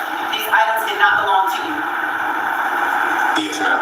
Look. And do you acknowledge the following statement? I recognize, accept, and deeply regret that my talent and music indirectly furthered YSL the game to the detriment of my community. YSL as a game must end. Is that your statement or acknowledgement? Yes. A YSL indictment includes Jeffrey Williams, aka Young Thug. So this is what they did. What's up, Pippin? So this is what I did a video when this first happened and said, yo, Gunna was tricked into taking that plea. And Gunna Bread and Butter song, he said he was tricked into taking that plea. So a lot of times, so this how they normally get you. They write these deals up, right? You don't know the particular of the deals. Not yet. You get it once you get in court. But by a lot of times when court is already in session, they ready to rock and roll. So you say, all right, I'm taking the plea deal. Now she's reading off all these stipulations or all these agreements that you're signing your name to. And a lot of times, yo, when that's going on, the average person, he just went with the flow. He went with the flow. I don't think he didn't know those exact questions was going to be on that on his plea deal. So they kind of tricked him into doing it, but he accepted it. You said you was going to do it. Like, that's a wrap. You feel me? Like, it is what it is. Like, I don't give him and Thug can be best buds. Like, I don't give a fuck. Thug don't determine who a rat is in reality. I mean, like, if you want to hang with that guy, Thug hung with a whole bunch of rats. It's like Thug, he don't even mind. You know, he hung with Woody. He hung with a lot of them dudes wasn't right. What's the other one name? Lil D. He hung with these guys. These guys been ratting since the 2010s, 2015s and shit like that. Like, them boys ain't right. But one of the biggest rats was Lil Woody. And Lil Woody had some things to say. Looked like he a little bit uncomfortable. Matter of fact, but let me show y'all something first before I do that. Before we do that, hit that like button, y'all. We should at least be 100 likes. So we probably had 10,000 people on here, y'all. But I don't know why people don't like my videos, y'all. I think I be giving some great information. It'd be hard as shit to get people to like the video. But it is what it is. You know. You know.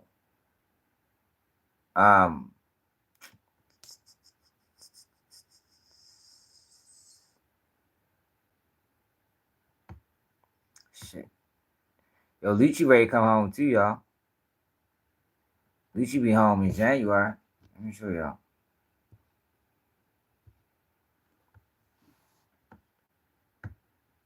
They make you cut your hair when you in Georgia.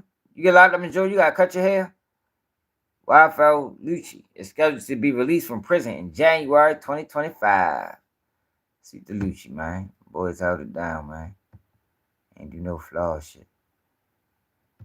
But FaceTime call with Young Thug.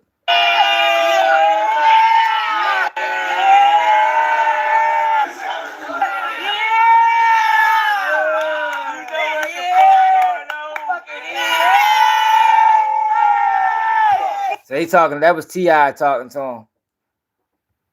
Good for Thug, though. I know he happy he home, man. He should be all right. He should be all right. Hopefully. Hope he don't let them people trick him.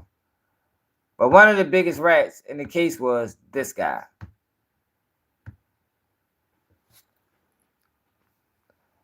Why Subway looks nervous talking about Thug being released? God is good, man. I ain't gonna see, man. I ain't even gonna say how I was just feeling as I just was looking at this stuff, bro. I just thank God, man. You feel me? Like, we live in a world that's, you know what I mean? Like you ready to cry. We living in a, you know what I mean? We living in a fucked up world, bro. And, man, I'm glad she sent him to come home, bro. You feel me? I'm just saying that if she didn't let him come home, I'm just glad she let him come home. That just took so much stress off of me because I wouldn't be able to deal with myself if she was sitting in prison. You know what I mean? Like, the shit, it got me emotional. You know what I mean? I'm so happy that he got a chance, you know what I mean, to come home. You feel me? Like, and I just pray that Yak and Shandy come next. You feel me? Like, this better, it don't stop right here with just him. You know what I mean? You know, God is good, man.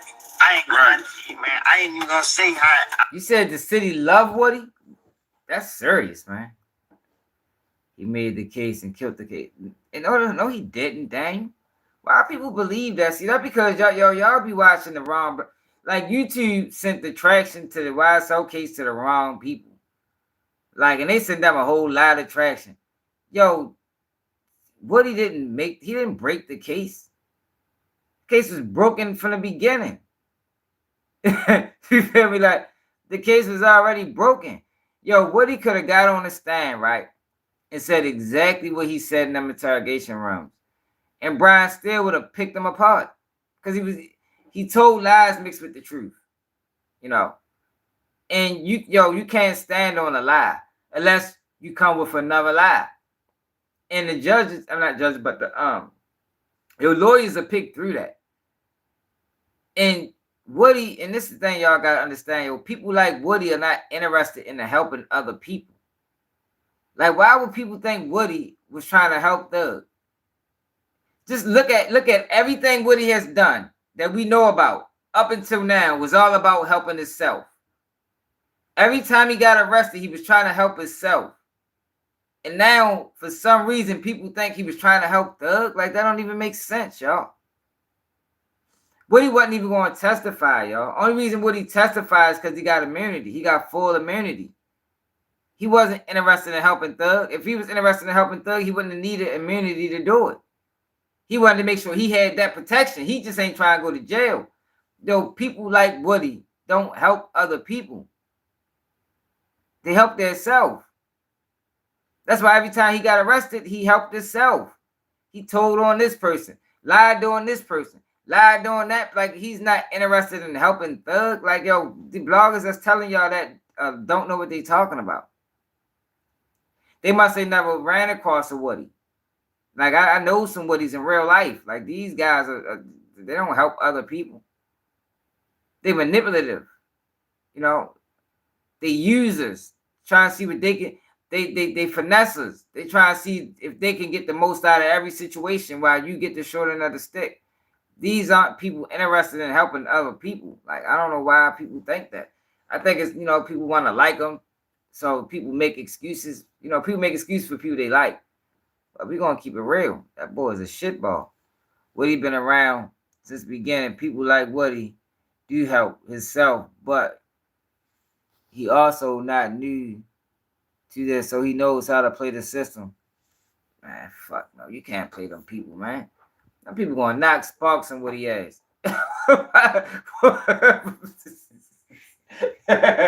Yo. they gonna knock sparks of Woody ass, man. For real. You think y'all think Woody gonna get away with playing with them people like that? Only if they want him to. Only if they want him to.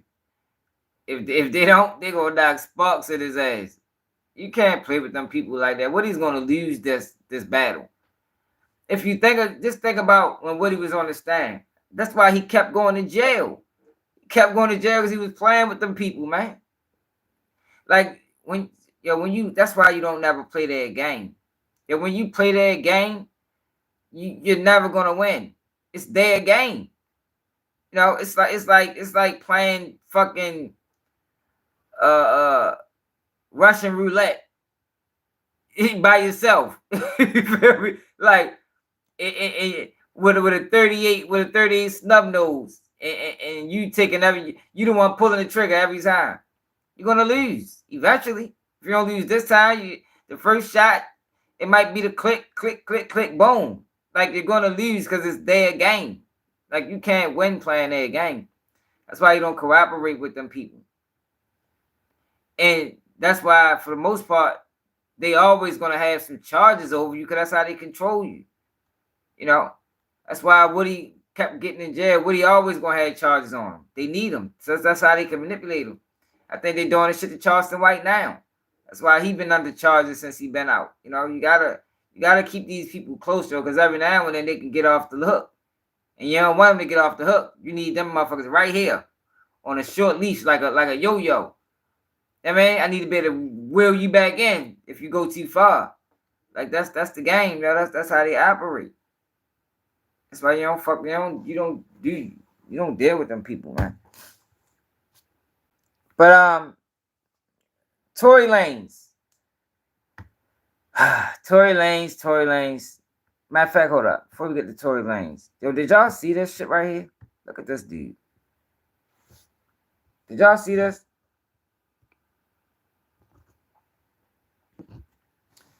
Update. 17-year-old Jalen Edgar has been identified as the shooter of the downtown Orlando mass shooting that left 2 dead last night.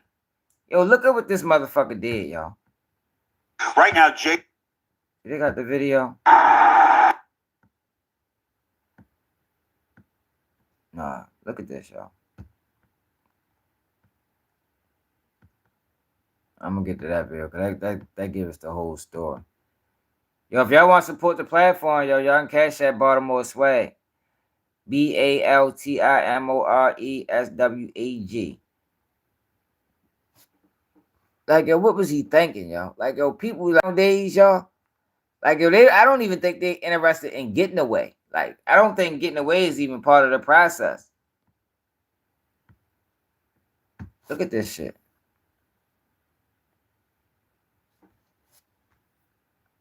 Like, they don't want to get away. Fuck getting away. Look. Listen right here. Look at what he do, y'all. Right there with the yellow on.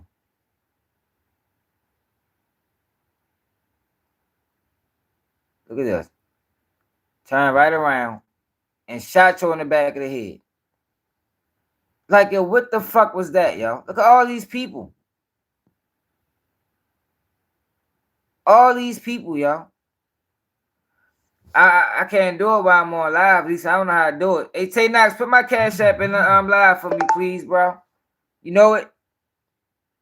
Police locked this dumbass up. That was good police work right there. He was able to see that shit from the beginning. We're gonna go back. Look at this shit. I'm gonna make it bigger. Oh, fuck, I fucked it up. God damn it, y'all. Why is that moving?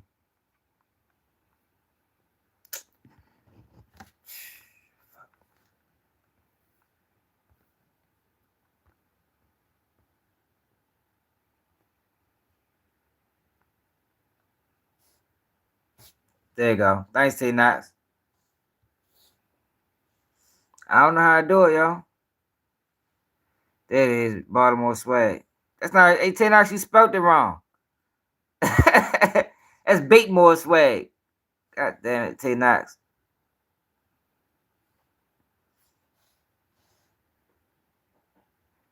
Yo, he walking with this dude.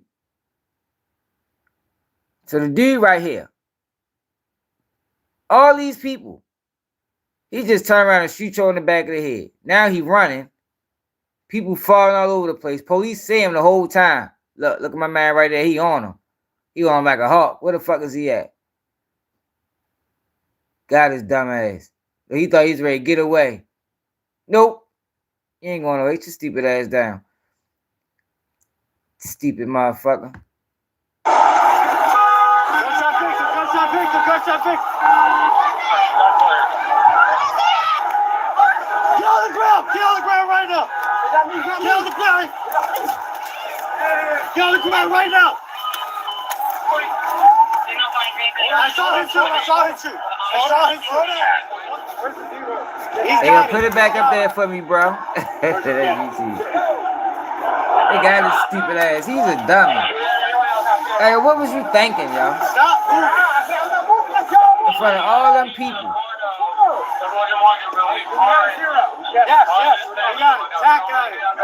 He just walked up and just shot the dude. You gotta write it for me.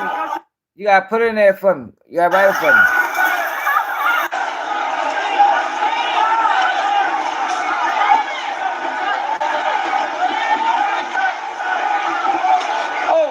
Oh shit, god damn it, bitch. I didn't know they was gonna show that. Fuck. Damn. I find a copy. Bitch. I gotta erase that out the stream. Fuck what they show that for, man?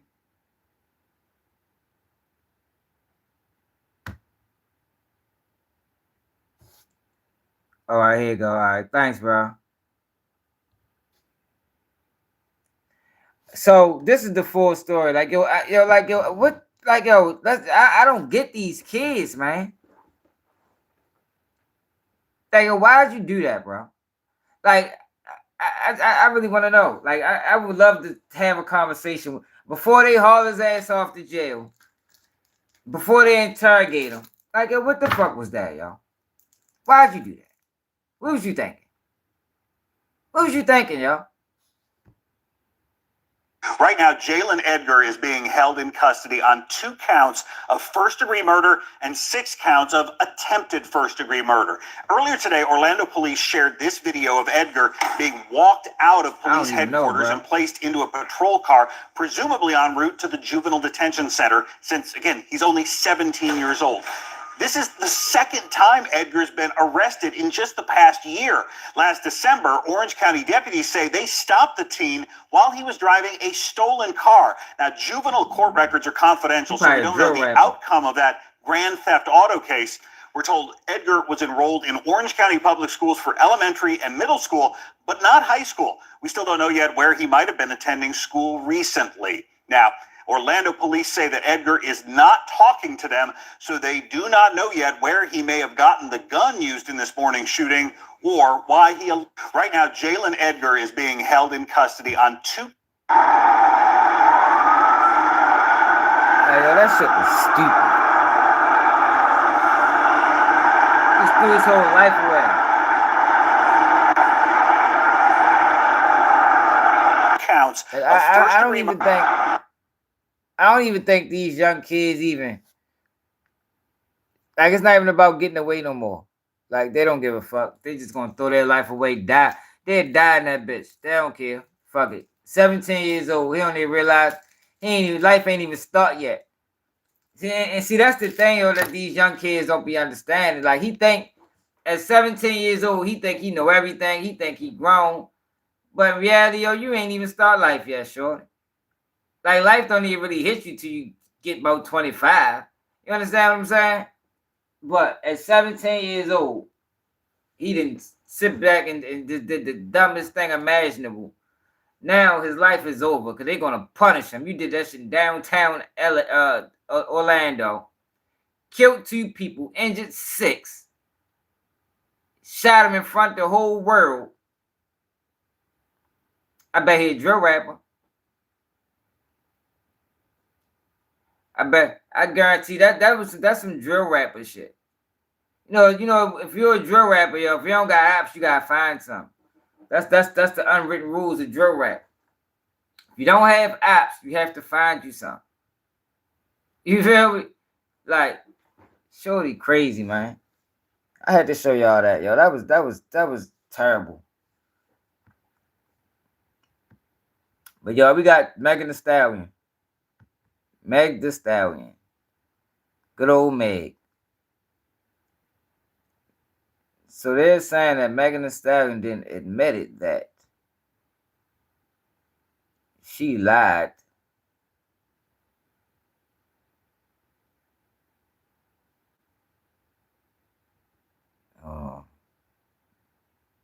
She lied on tour. Hey, I'm just sitting here minding my own business. People were reaching out to me saying, hey, Gail, Megan Thee Stallion just called you a bitch. Well, I know you're expecting me, or maybe you're thinking I have something negative to say. I do not. I have nothing but great, great love and respect for Megan Thee Stallion, cheering her on always. But there's so much bigger things that are happening in the world, like radio today. There's so much to discuss the election. Segment 2, Halloween. Yes, bitch, I lied to Gail King, bitch. First of all, I didn't know that bitch was even gonna ask me about that shit. Bitch, was always trying to talk about the shooting. Why'd you ask me about fucking Tory? That's not what this is about. Even if I was, I fucked this nigga like once, maybe twice on a drunk night. But you kept catching me out of my fucking mind. Yes, bitch, I lied to Gail King. What video about Young Thug? What was the video saying? I don't know what you're talking about, champion. So, Wack 100 spoke on this. Did y'all see this? So Megan Thee Stallion recorded her live reaction when Tory got found guilty. Live reaction, y'all. Check it out.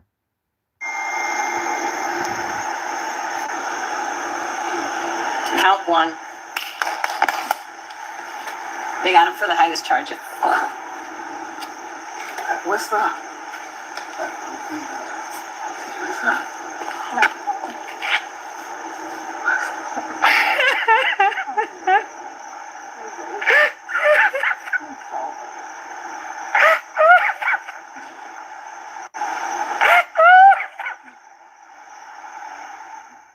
Now look, right? Let me tell y'all something. So when this trial first happened, I was on Tory's side because the story didn't sound right. And then Tory had that 911 call, right? Oh man, we forgot to talk about Bankroll Freddie, man. Yo, Bankroll Freddie copped out to 12 and a half, sentence of 12 and a half years in prison. Damn, shorty. Rap career was short as a bitch. Sleep the Bankroll Freddie, man. You be alright, hopefully. But I covered that story. And at first, yeah, Bankroll Freddie, he washed up. 12 and a half years, a nice little bit. Fair time, he gonna do about 10 on that. And Shorty had talent. Bankroll Freddie had some talent, but he couldn't leave the streets alone. His whole family is hustling. They locked his whole family up in that indictment. His father, his sister, I think his mother got booked. Don't quote me on the mother, but I know his father and sister for sure got booked. Brothers got booked. Like they locked up his whole family in that fucking indictment. They said they called it like a family hustle. Like that's what they do. So gotta take what come along with it. Yeah, but the Megan Thee Stallion, Tory Lanez. So at first I was riding with Tory because of Megan Thee Stallion's story, it just didn't sound right. It ain't sound right. Like yo, it was too many inconsistencies. But then Tory Lanez did that 911 call, and it kind of changed my perspective on it. You know, because that's really what sealed the deal for him in court. That 911 call. I mean that what 911 call? That jail call when he called Kelsey. That sealed the deal for him in court. But what came out at court was a lot of people. Let's go to Wack 100 first. Go to Wack 100 first. Then I'll get to what I'm ready to say.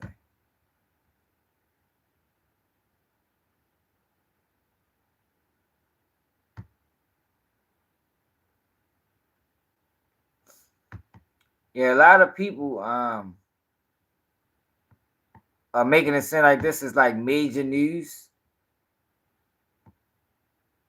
that she admitted that she lied about having sex with Tory. Yo, but she said that McCormick got rich. when she was on the stand, she admitted she lied. So I don't know if people like I cover trials. Like I get paperwork and we read all that shit. So this is not the first time. Maybe this is the first time people was hearing about it. But at trial, she admitted that she lied on Gayle King and said that her and Tory did have sex. But Megan Thee Stallion is a horrible friend, yo. Her and Kelsey supposed to have been cool. And what I think happened, actually, I'm gonna get to it at the Whack 100.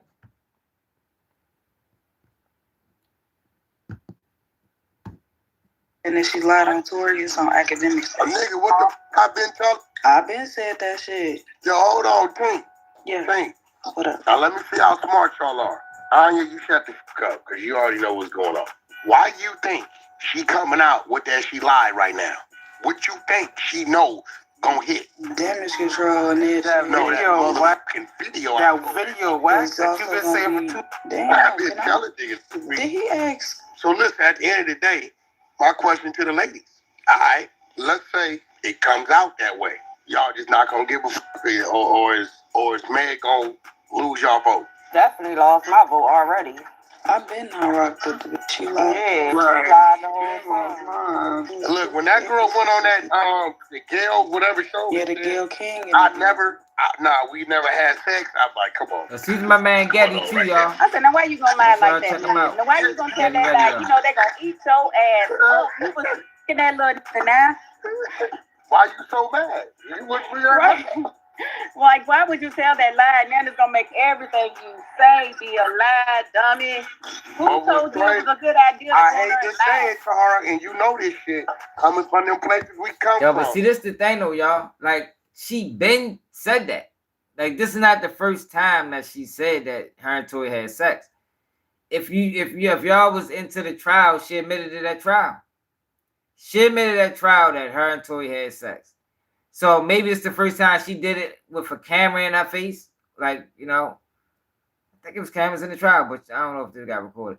But maybe it's the first time she did it in like an interview type setting, so it's shocking the world. But I already knew this information. She been admitted it.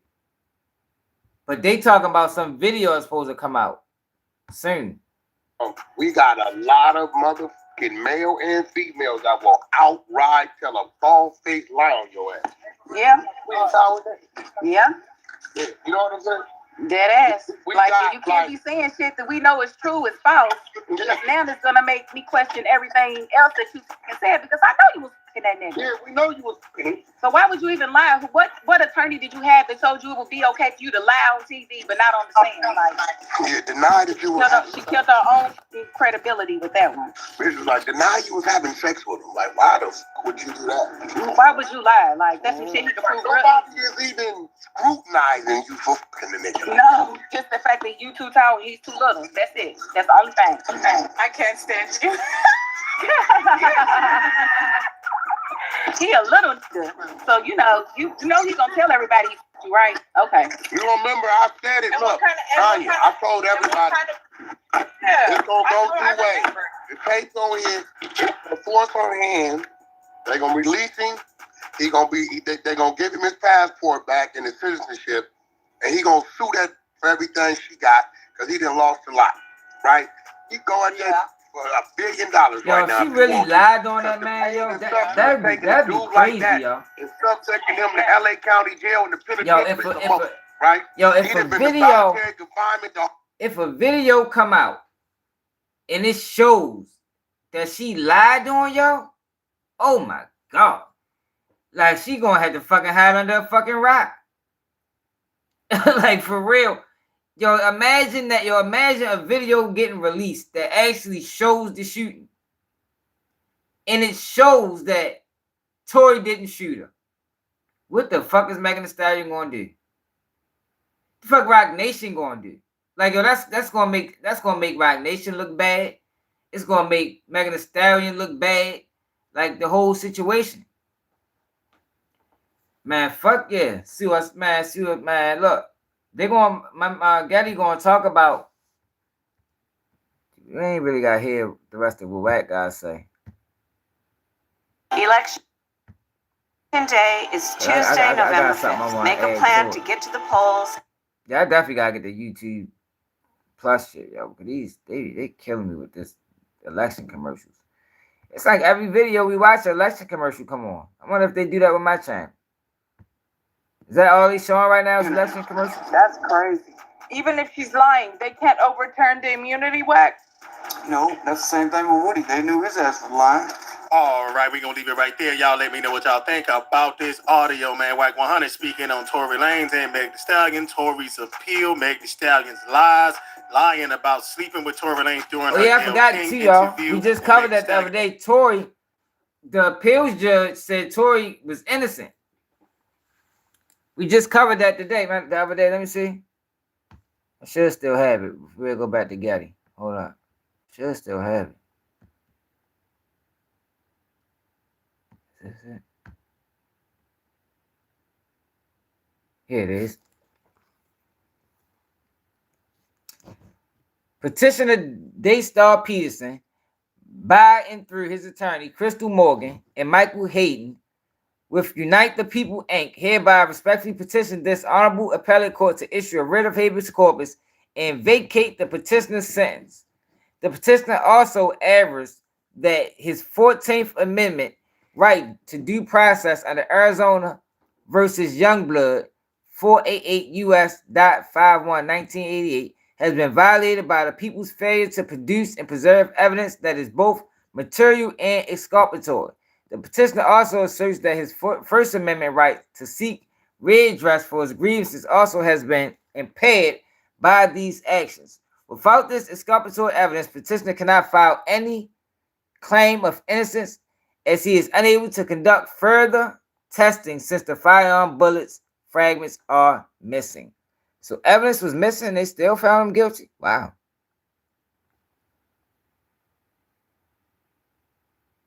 Oh, I don't even think this is what I was looking for. I ain't never read this online. Oh shit. Hold on, we gotta read this. Oh, yeah, I fucked it up. I don't think this is what I was looking for, y'all. But fuck, we might as well read it now.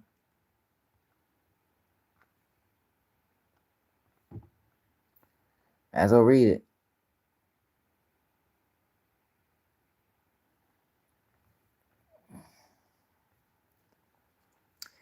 He never compared Miss Harris' DNA against the unknown DNA profiles recovered from the gun magazine. The people failed to introduce the firearm to evidence at trial, as they merely presented a photograph of such, which is crazy. This is because the firearm has been misplaced and is currently missing. Whoa. That sounds like corruption to me. Yo, did that sound like corruption, y'all? That sounds like corruption to me. MH. But anyway, therefore, petitioner does not have the access to the firearm and conduct his own fingerprint and DNA analysis, which the defense attorney should have their own specialist. And since they don't have the gun that do hinder the defense, likewise, the bullet fragments were not produced as evidence and cannot be located as they were not preserved. To note, forensic testing did not resolve the question of who the shooter was. Both Harris and petitioner had gunshot residue, GSR, on their hands. Inexplicably, considering these GSR results and the wildly conflicting testimony version of events, the only DNA sample collected for analysis and compared to firearm and magazine was a sample belonging to petitioner. The result ruled petitioner out as a contributor to DNA recovered from the magazine and were inconclusive. So if he didn't load the gun, fuck as it is. As to the gun, overall the evidence presented in the underlying trial was conflicting, and since that time, new evidence has come to light that continues to favor Mr. Peterson's innocence. Therefore, in the interest of justice, petitioner humbly prays such statements will be considered by the Court of Appeals as he continues to strive to clear his name, to clear himself of said charges for which he is not responsible.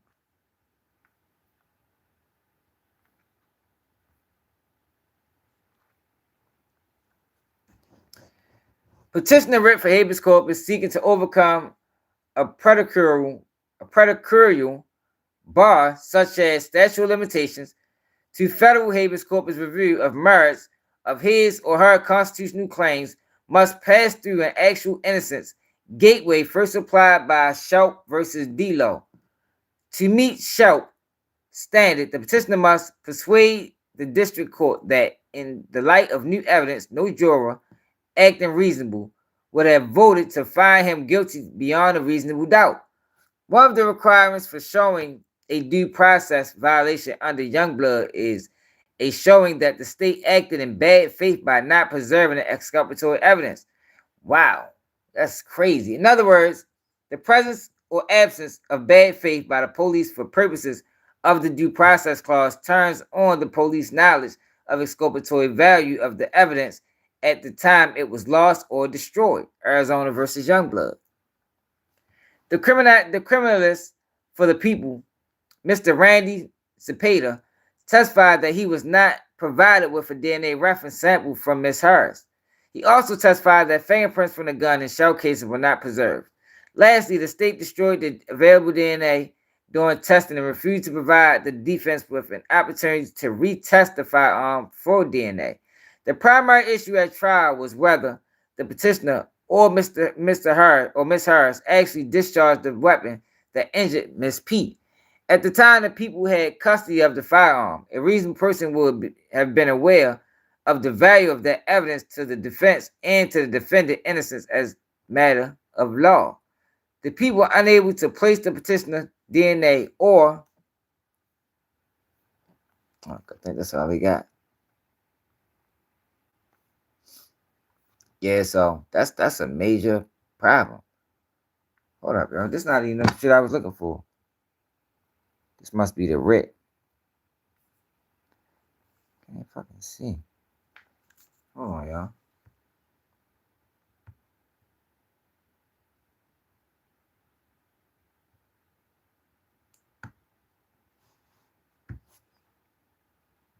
That ain't even what I was looking for, y'all.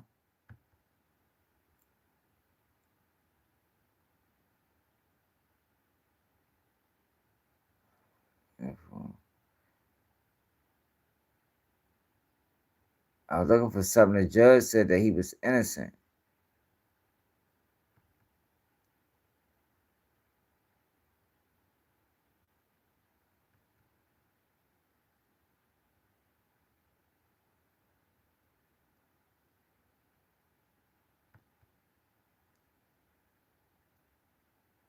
Maybe I ain't saved it. I could have sworn I did because I thought I did a video on it. But I'm gonna give y'all my honest opinion on this for real. After Wack 100, after my man Getty speak. Fuck it. That's crazy, y'all. Like that case should have been thrown out. How the fuck was they even able to take him to trial and win when the defense never got a chance? And exculpatory is evidence that can prove guilt to innocence. So that's major evidence. That ain't speculatory evidence. That's major evidence that can set somebody free or find them guilty. And it was missing during the trial. Yeah, he got 10 years because the actually admitting that she lied to Gayle King about sleeping with Tory Lanez, saying that she was blindsided by the question. I don't believe that. Why? Because in interviews like that, man, they kind of give you the rundown on what they're going to ask you, especially when they're trying to paint you in a positive light. Remember, this was not a hit piece on Meg Thee Stallion. This was not a negative interview. This was an interview to make her look like a victim. So I believe she knew the questions that they were going to ask. I just didn't think that the news was going to actually come out that she did lie about the entire situation, right? But let me speak about this, man. Let me show y'all this documentation from the habeas corpus that Tory Lanez attorneys filed on his behalf, speaking about the neighbor who witnessed the shooting, right? Check this out. It says a neighbor who was awakened by the shouting witnessed Mr. Sean Kelly testify from that his balcony of his home, his son and he saw two women fighting and two men breaking up the fight. Then they saw gunfire come from the passenger side of the car near the second woman. Yeah. Line 11 reads, I agree Mr. too, Smith Jalen. has provided But he a had an statement contained within Petitioner Peterson's, that is Tory Lanez, writ of habeas corpus. He swore that he pulled over the vehicle. Mrs. Pete and Mrs. Harris began to fight. Then Mr. Smith clarified that while he pulled Mrs. Pete to the back of the vehicle, he saw Miss Harris with a firearm in her possession. As Petitioner ran from behind him towards Miss Harris, Mr. Smith stated that when he and Miss Pete reached the back of the vehicle, he did not see who fired the weapon in question. Okay, man, as y'all can see, that was testimony from the bodyguard, right? The bodyguard stated that it was Meg Thee Stallion and Kelsey fighting out there in the streets, man. And he pulled them apart, broke them apart. Apparently, Tory Lanez and him was trying to break them apart. And the bodyguard witnessed Kelsey with a gun in her hand, pulled Mrs. Pete off to the side, did not see who actually fired the weapon. And remember, Kelsey and Tory Lanez had gunshot residue on their hands, but they never really concluded in the trial who the actual shooter was. They also did a DNA test sample on the magazine of the gun, man. And remember, Tory stuff came out inconclusive, right? So the overall evidence presented in the underlying trial was conflicting, and since that time, man, new evidence has come to light that continues to favor Tory Lanez's innocence, man. And remember this, man, the firearm was never produced in the trial. They only had a picture of the gun. Remember, the gun was misplaced, man. So he never had access to the firearm to conduct his own fingerprint and DNA analysis, man. Also, the bullet fragments that were supposed to be in Meg Thee Stallion's foot were not produced as evidence, and they cannot be located as they were not preserved, man. So I don't know what's really going on in this situation, man, but it looks like Tory Lanez may have a shot at an appeal, man. And I will say this, man, if he's innocent of this situation, Meg Thee Stallion deserves everything that's gonna come to her after this, man. That's like a motherfucking hit job. Like how do you, Charlene, what's up? How do you blunder the evidence?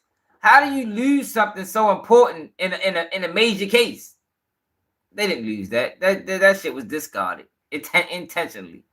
Yo, but y'all know what I really and it's, yo, the crazy thing about this, right? Is Megan Thee Stallion is a horrible friend. Like, she backdoored Kelsey twice. That's why, and me and my man was talking about this earlier. That's why the thing even blew up like it did. Because this is the second time she did this to Kelsey. She did it with the baby. Kelsey was dealing with the baby. Megan Thee Stallion backhand, did some old backhand shit. She ended up fucking with the baby. Then she did it with Tory. So I think Kelsey was just on some shit like, bitch, you ain't ready to keep doing me like this. You feel me? And it got out of control. And what I actually think happened is Tory tried to stop her. Kelsey was trying to shoot Meg. Tory tried to stop her. But this the kicker though, y'all. This the kicker, y'all. Y'all ready? I don't think Megan Thee Stallion knows who shot her. Because Megan Thee Stallion has a drinking problem. So I think Megan Thee Stallion was blacked out drunk. And she honestly don't know who shot her. She don't know. But it brings more publicity blaming it on Tory than blaming it on Kelsey. And I think that's what happened. Rock Nation played a role in it, allegedly, in my opinion. I think her and Rock Nation got together and they was like, yo, we gonna blame Tory. We gonna blame Tory. Somebody shot you. And it'll gain way more headlines, and it'll be beneficial to your career to blame Tory. That's what the fuck they did. It's fucked up. It's fucked up. Like, this is a woman, yo, that got a serious drinking problem. Nah, see, that's the thing. No, yo. See, let's go to the jail call. I think that jail call, but that's really what killed them in court. I think that jail call, he was admitting to having sex with both of them. But it got presented, it got spent in court that he was admitting to the shooting. I think he was admitting to having sex with both of them. Let's go to it.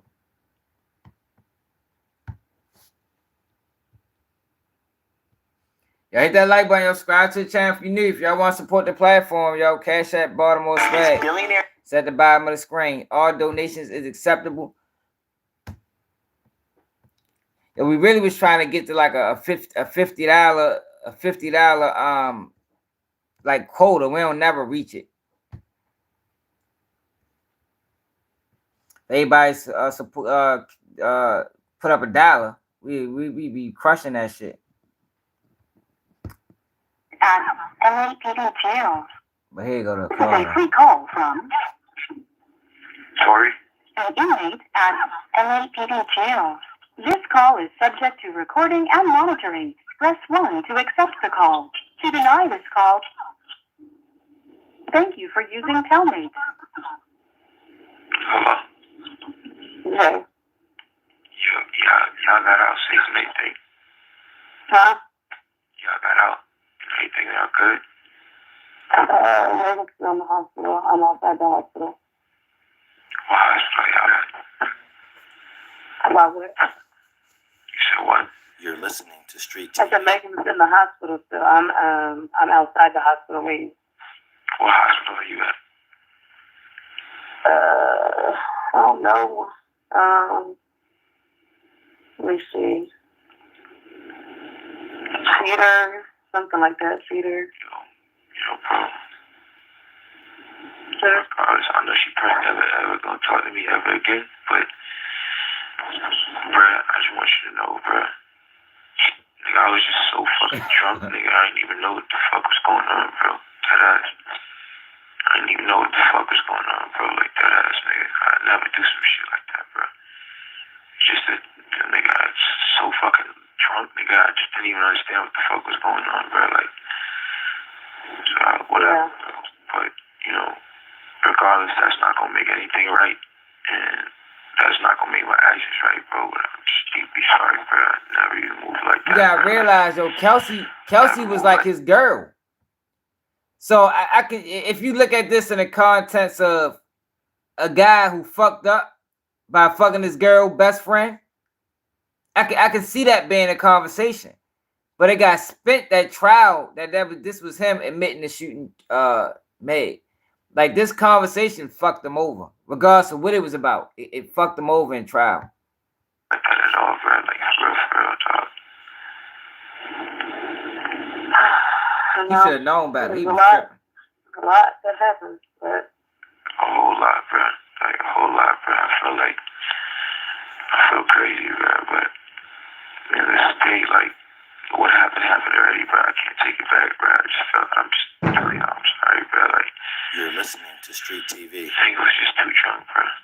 You know what I'm saying? When I got to the house, I'm sure he's like off top niggas. They gave me like 5 shots, like off the door, like you feel me? So I was out of there, like wasn't even there with niggas, like you feel me? So we was taking shots past that time. I wasn't even there with niggas, like bro. I don't even remember what we was even arguing about, bro. Like you feel me? Like yeah, no, I didn't even. I was already fucked up by the time you got there, so I don't know how much. It's like, you know, but tell me what hospital she's in. You're listening to Street TV. I just told you, Cedar Medical. Alright, you ain't got Quan's number, right? You ain't got my security number. Quan, I do have his number. Can you call this nigga Quan and tell this nigga, bruh, you get a chance, bro, just figure out what you gotta do to bail me out this shit. Okay. Thank you, bro. I appreciate it. I'm sorry again, bro. Like, I think honestly, we're gonna try to, because obviously, like, the longer you're in there, the more hot it's gonna get, because, you know, it's already on, like, there's no names released yet, but the report is already out, you know? But, like, out is what?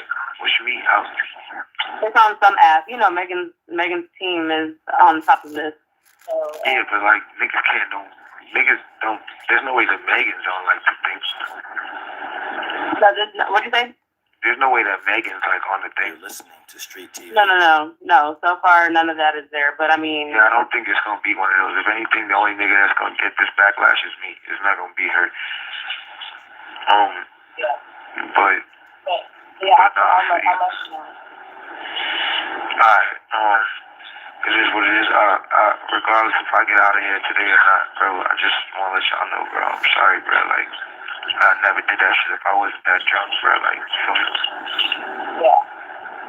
me? You have 1 minute remaining for this call. Get out of here, Yeah, so that conversation killed them. Yeah, that was her best friend, and that's what I'm saying. This the second time that Megan Thee Stallion did that to her, and I think she blew up.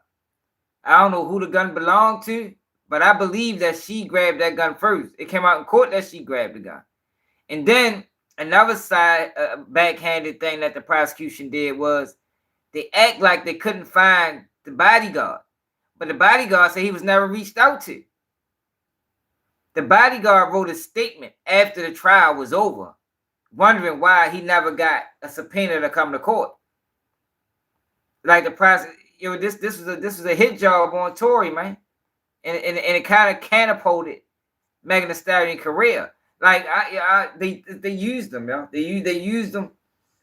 They used them to boost her record sales. They used them. Like it sounded like a fucked up situation, you know. Some dirty people, yo, with greed. People do some wild things over greed. I don't know. That's a good question. I don't know. That is a good question. I can't answer that, Tay. But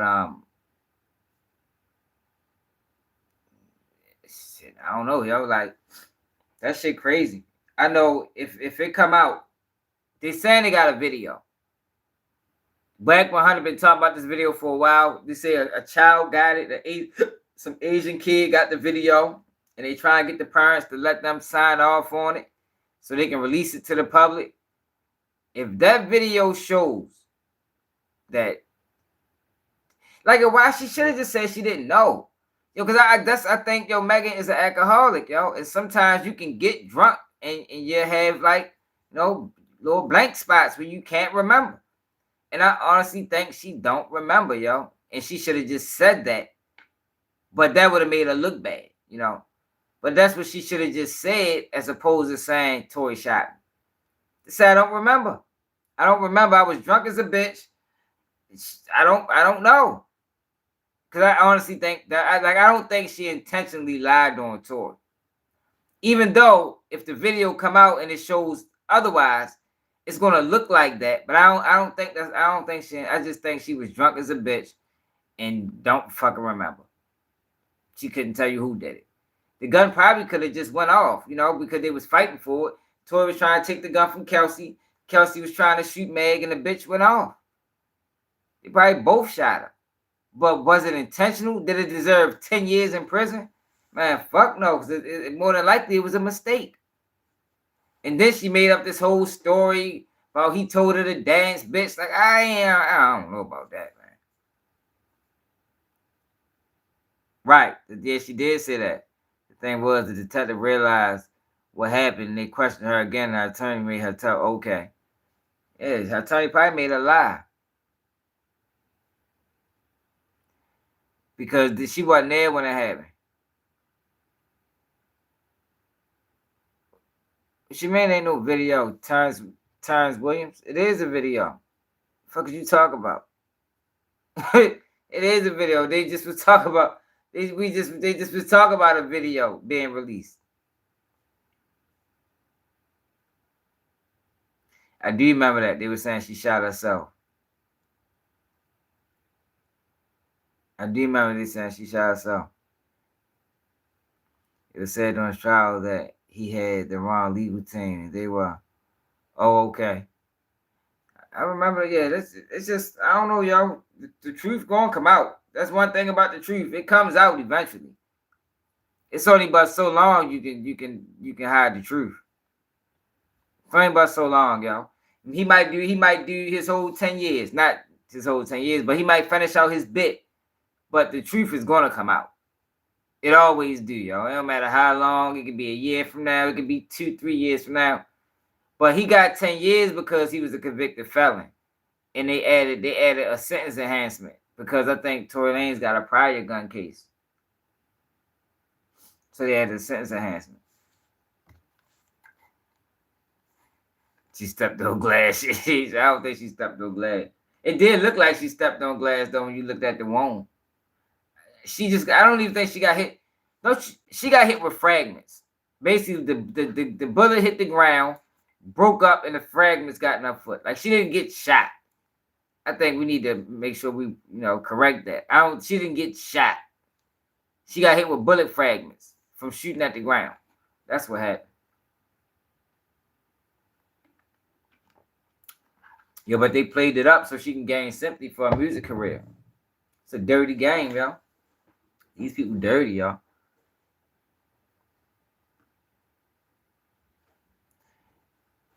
Not for real, Spank God, because the beef wasn't between. I mean, it can. You're right. They did play it up that way, Spark God. I see what you're saying. They did play it up that way, and I don't like that either. I thought that was irresponsible. They did play it up that way, but for real, what happened? Man, Kelsey pulled the gun. Kelsey pulled the gun because she was fucking Tory on the low, on some dirty shit. Like, why the fuck you keep trying to have sex with your best friend? Peoples, like, what the fuck type of person is that? Like, you did the shit twice. She let you slide with the little baby shit, and then you turn around and do it again. Like, god damn it, man. Somehow he caught her when she was drunk. She probably came on to him. Little dirty ass. She probably came on to him. He probably need to come on to her for real. That's fucked up though. Yo, she carried you like that. Like, that's dirty work. That's down bad. Take my computer upstairs. Yo, did they monetize my video yet, yo, on King Von and Durk?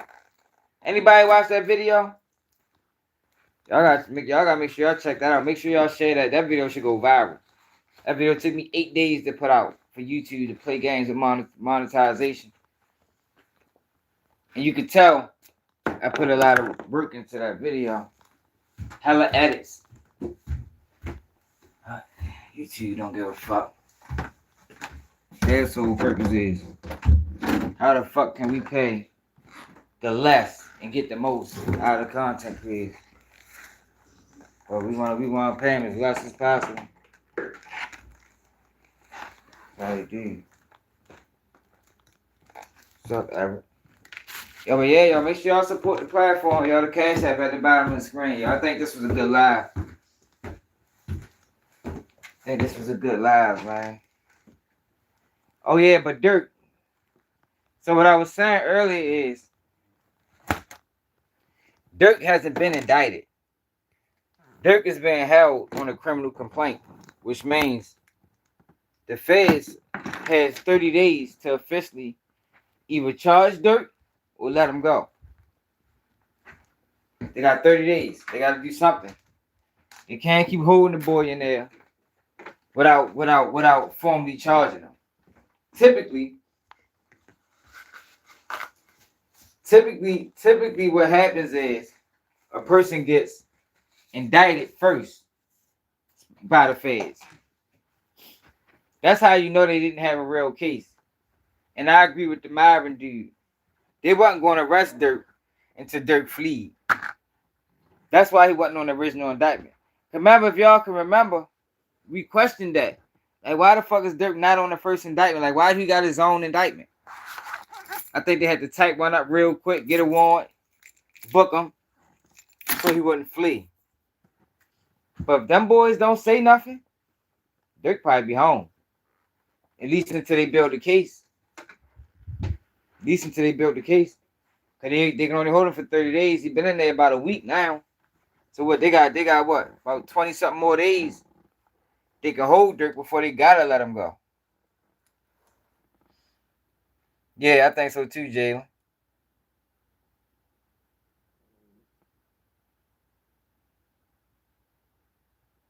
Damn, for real, Charlene? That's what's up. What the fuck? What you in Texas some motherfucking with?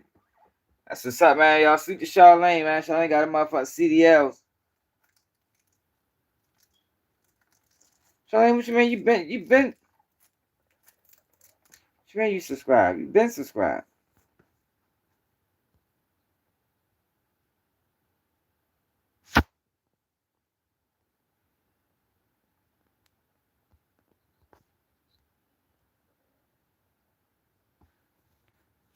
You subscribe what?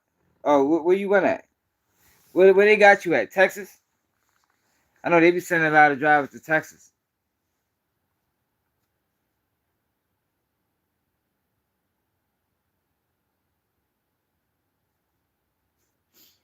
But I appreciate everybody that tapped in, y'all. Y'all make sure y'all check out that video I did on King Von, man. Hell of a video. I'm glad that shit is over, yo. Yo, that video was killing me, man.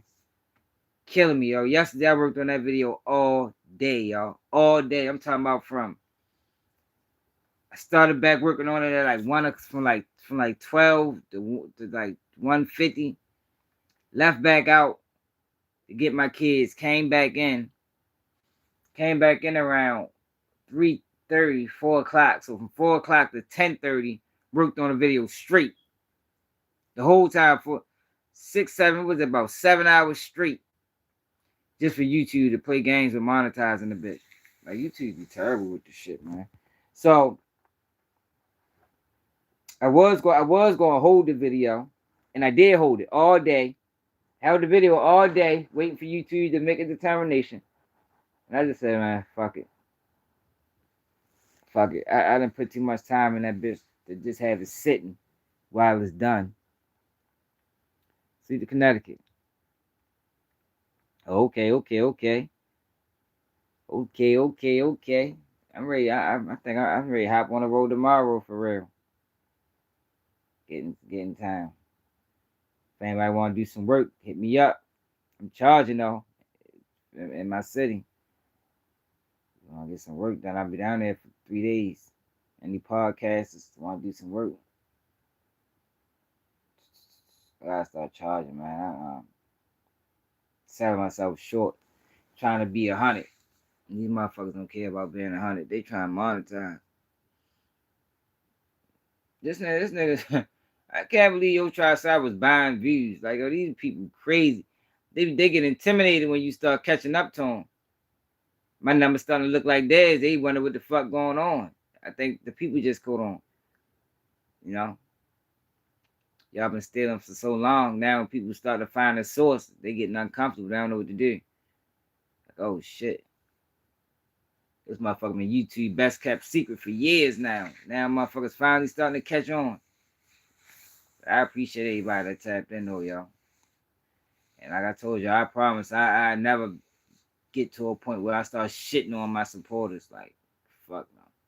I think that's sucker shit. People get supported, then they get to a level where they're making a couple of dollars now, then they start shitting on their supporters, calling them broke, and fuck, that should have never happened. Not on Keep It G News. Not on Keep It G News. He said, hello, fellow thug. Who said I was a thug? I'm a father, man. I'm a father, man. I ain't no thug. My thugging days is over. I'm trying to make it home every night. I ain't no time to be doing no dumbass shit. You know? I'm just trying to bring integrity back. HB. Oh, yeah. I'm just trying to bring integrity back, man. You know, we lost integrity. When clout chasing came in, integrity moved out the way. Got forced out. I ain't gonna say it moved out. Integrity got forced out, so we just try and bring it back. Hard work. We try and bring hard work back. No more running plays to garner attention. Bring hard work back. Put the work in, you're gonna get the attention. You know? Yeah, but I'm tired though, y'all. I appreciate everybody that tapped in. Like I said, y'all, support the platform, yo. Cash App bought some more swag, yo. Gotta support the platform, y'all. I tell y'all, YouTube does not pay for live videos. Live videos is just for us to have real conversations, put on, real dialogue, break these situations down. But YouTube don't respect it. They pays nothing for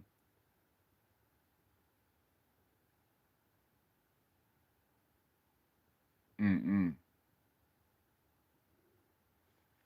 Remember, Jalen, we was talking about that. I was like, oh, Detroit booking, yo? I was surprised that Detroit even stood for that. Remember, Jalen? You remember that shit, Jalen? I was surprised. I'm like, Detroit like Baltimore, like they ain't really standing for no sucker shit. Like not in Detroit. That's like Woody getting booked in Philly or DC. Like certain cities ain't standing for that. Like we motherfuckers against it, Woody. So Young Dolph was taken for a reason. I'm sure he was. They was beefing. It was just a horrible idea.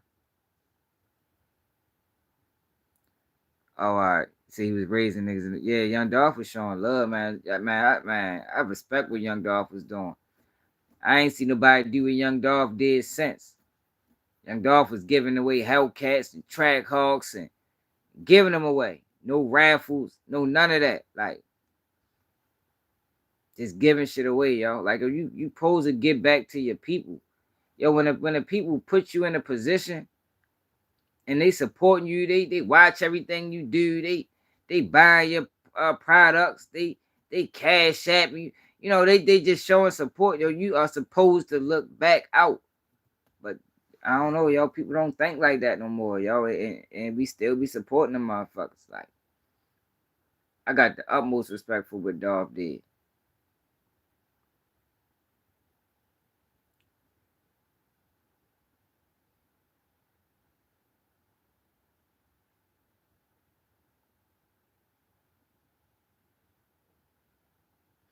Damn, you saying anything happened to Woody Thug going to prison? What the fuck? And then Woody ends up happening to Woody in California, gonna lock Thug ass up. He lied. You say anything happened to Woody Thug going to prison? They ain't playing with Thug at all. Yeah, man, Dolph was a real one, man. Dolph was a real one, man. Look at how PRE is still functioning without him. No, couldn't no any crew just do that. Like, yo, they are still functioning well without him. Like, yo, that boy put together something mean. The average crew going fold. Let's see what OCF do if Durk don't come home. And I ain't saying I'm wishing them gets. I'm just saying that the average crew folds. Man, fuck no. Salute. Hell no, T-Red. Said 14-year-old got accepted in the captain. Wow. What high school he went to? I ain't got a chance to look at the news today, bro. I put this.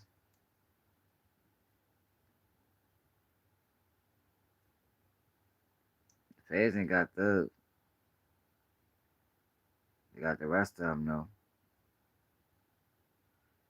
I know, man. It's getting spooky out there. They got Bankroll Freddy too. It's getting spooky out here, man. I remember the feds used to go after high level people. They don't even do that no more. I know some broke niggas that went to the feds. Niggas ain't even had no money. Like, how the fuck you going to the feds? You ain't got no money. The feds didn't got real loose with the people that they targeting. It ain't the same like it used to be.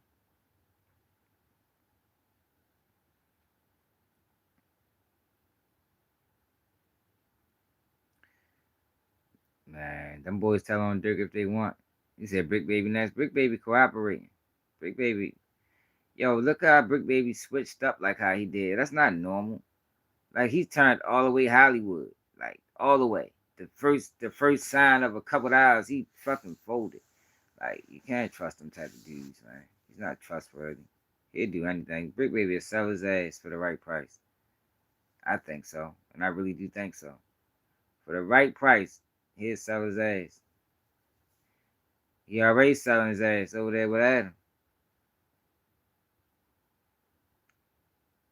What you mean, son throw?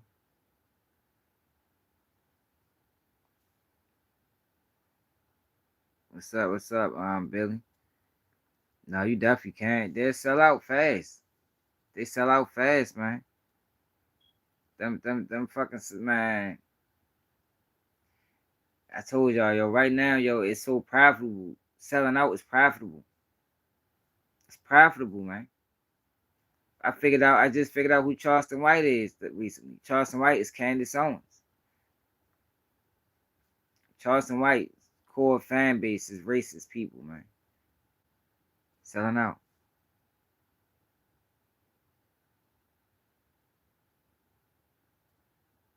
Yeah.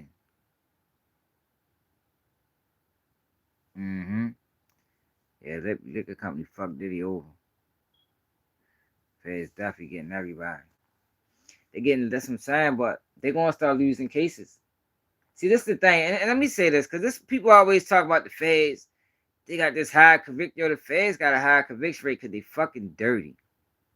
It's not because they playing by the rules. Like they don't have no special high powered prosecutors. Them motherfuckers are dirty. They dirty. Look at what they doing to Diddy with this media campaign against them. I think they running a media campaign against Durk. I truly believe academics set Durk up, y'all. Truly believe that, y'all. Like, I really do. Like, I ain't no joking, no trolling. You know, everything I say, I believe. Like, I don't just be saying shit. I believe academics was used to get Durk. And know what I think they wanted Durk to admit? They wanted Durk to admit that him and Quando Rondo had beef. I don't think he admitted it. I ain't watched the whole interview. But the closest thing he did say was, these academics asked him why he don't like Quando Rondo. And his reply was, I don't like anybody that got something to say bad about Vaughn. He should have just not said that at all. But he didn't. And I think Durk peeped what he was trying to do. Like, I think that core focus of that interview was trying to get him to admit that he don't like Quando Rondo. Because Durk never admitted it. If y'all notice, Durk never admitted that he don't fuck with Quando Rondo. He might have rapped about him in songs, without using his name. He probably alluded to something. But he never actually came out and said, yo, fuck Quando Rondo. He never did that. Ever.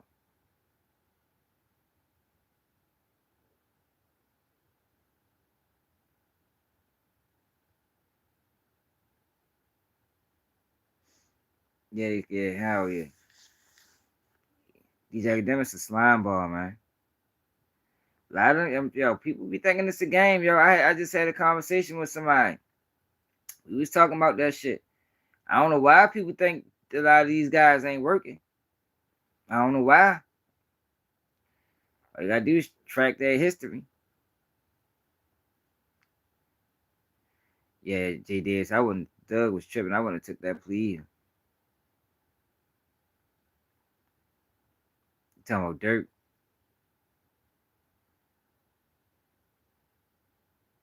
It is a whole network album. Where y'all getting 50K from? Ain't no price come out.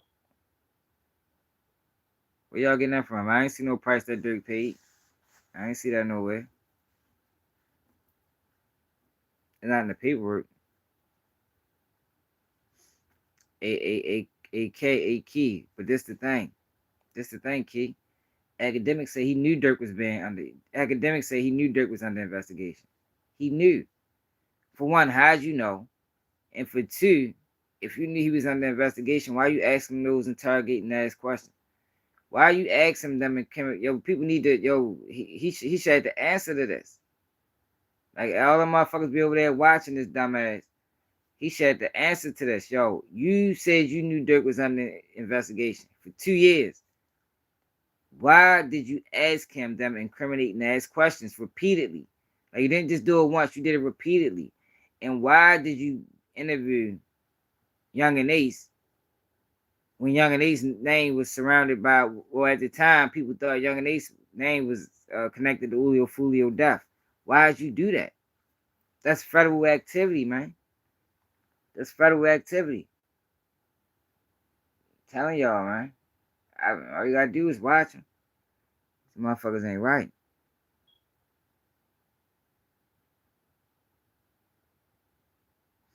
Yeah, straight up. Thug gonna have to do something. He ain't gonna be able to be a rapper. Because what people gotta understand with the Thug situation, it's not the new charges that get you. It's the technical violations. It's the dirty yawns. It's the missed appointments. It's the you didn't pay a fine. It's the you didn't do one of the community service. That's what violates you. That's what be sending people back to prison.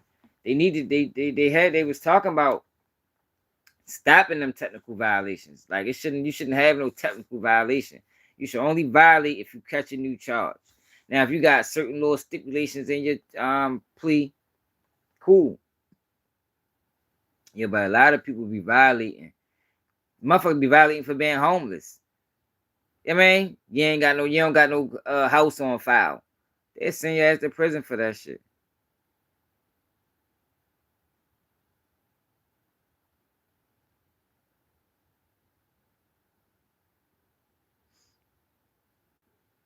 I don't think they're gonna better get CMG though, yo. I think if they was investigating CMG, I think that died with Juk.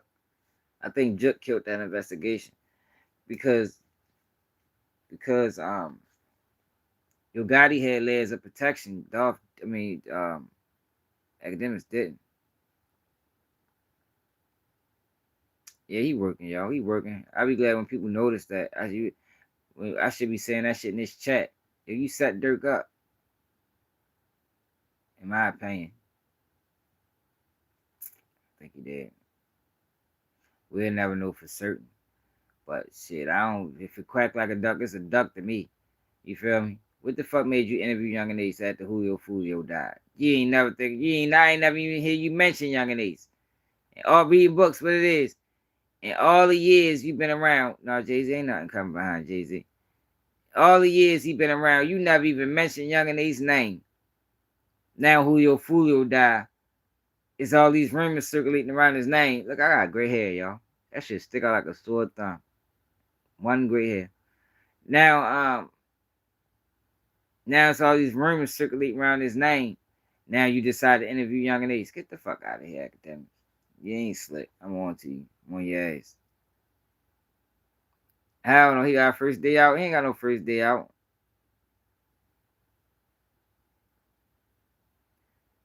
Oh, yeah, Al. He probably did. But that was a little bit too close. Yo, Durk just couldn't separate us out. Durk couldn't get away from his friends, man. I always go back to that K Shorty interview where K Shorty talked about, man, I can't shake these niggas, man. Durk problem was he couldn't shake the hood. He couldn't shake the guys. Man, sweet to North Philly. What's up, Michael? Oh, he did? For real, I'm gonna check it out. I ain't really no Thug's fan though. I ain't really like Thug music. I don't really fuck with Thug. You can't hardly understand what he's saying at the time. I'm gonna check it out though.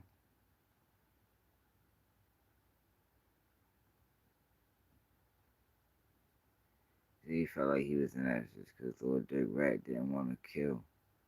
But what you talking about? Chopper boy.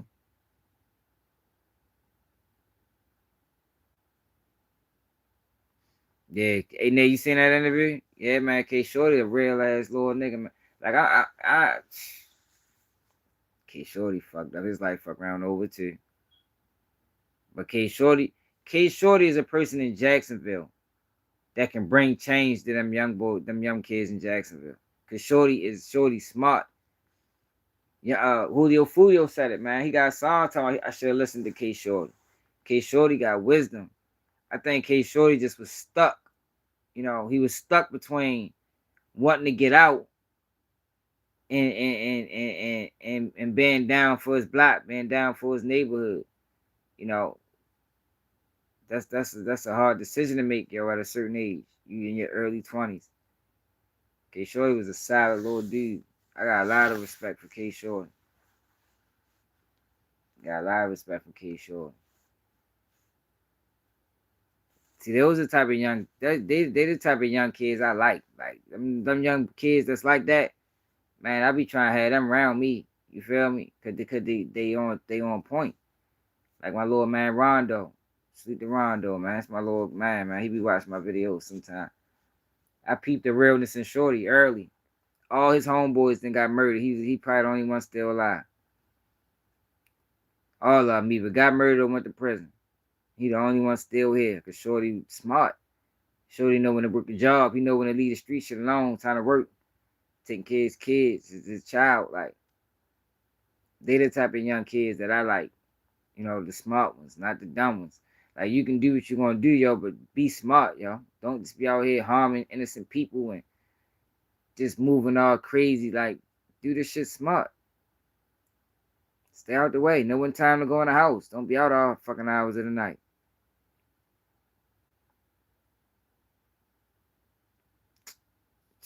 They be terrible with that shit, bro. You two need to start filtering them motherfuckers out. If anybody support the platform, yo, support the platform, support the platform. I'm tired, yo.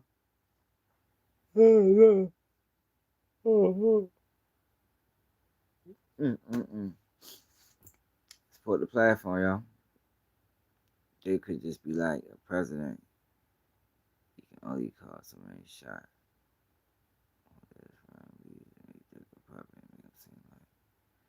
That is a mastermind. And what the fuck is, why are you putting your cash up in here? Cash out Chris.